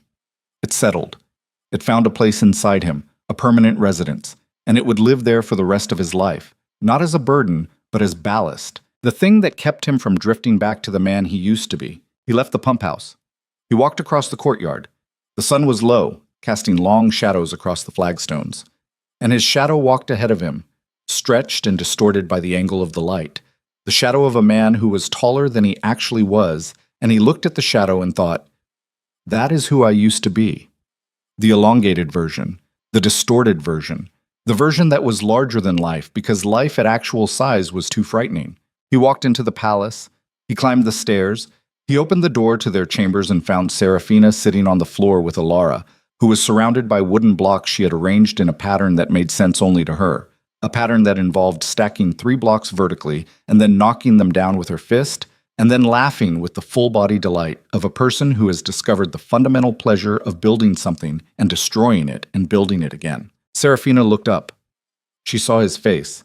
She knew where he had been. "Are you all right?" she said. He sat down on the floor beside them. His knees cracked.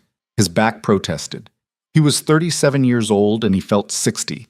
The cumulative debt of a decade of sleeping in armor and riding through storms and carrying the weight of a continent on a spine that had never been designed for the load. "I am all right," he said. Elara looked at him. She held out a block. A red one, chipped on one corner, worn smooth on the edges from repeated handling.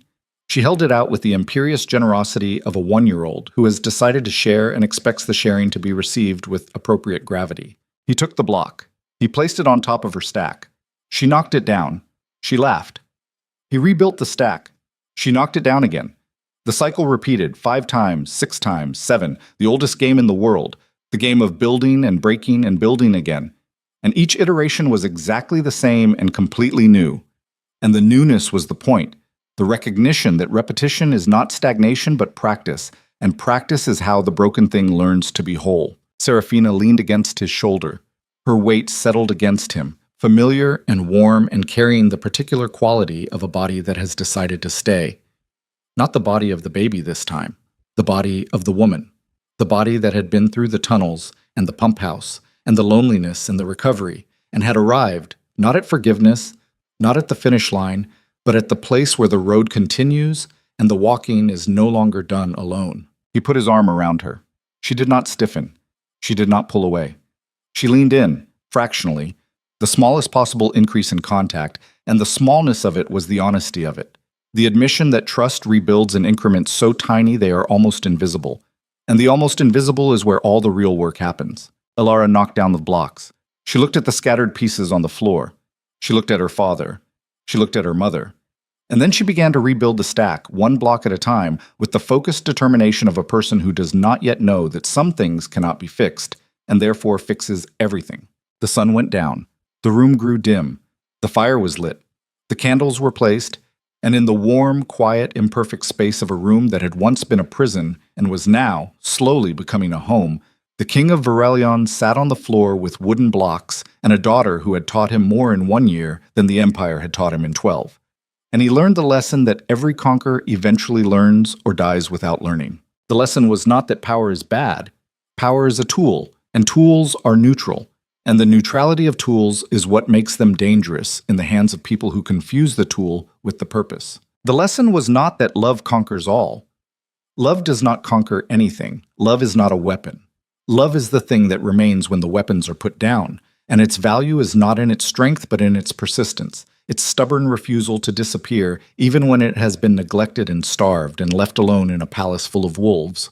The lesson was simpler, smaller, the size of a wooden block in a 1-year-old's fist.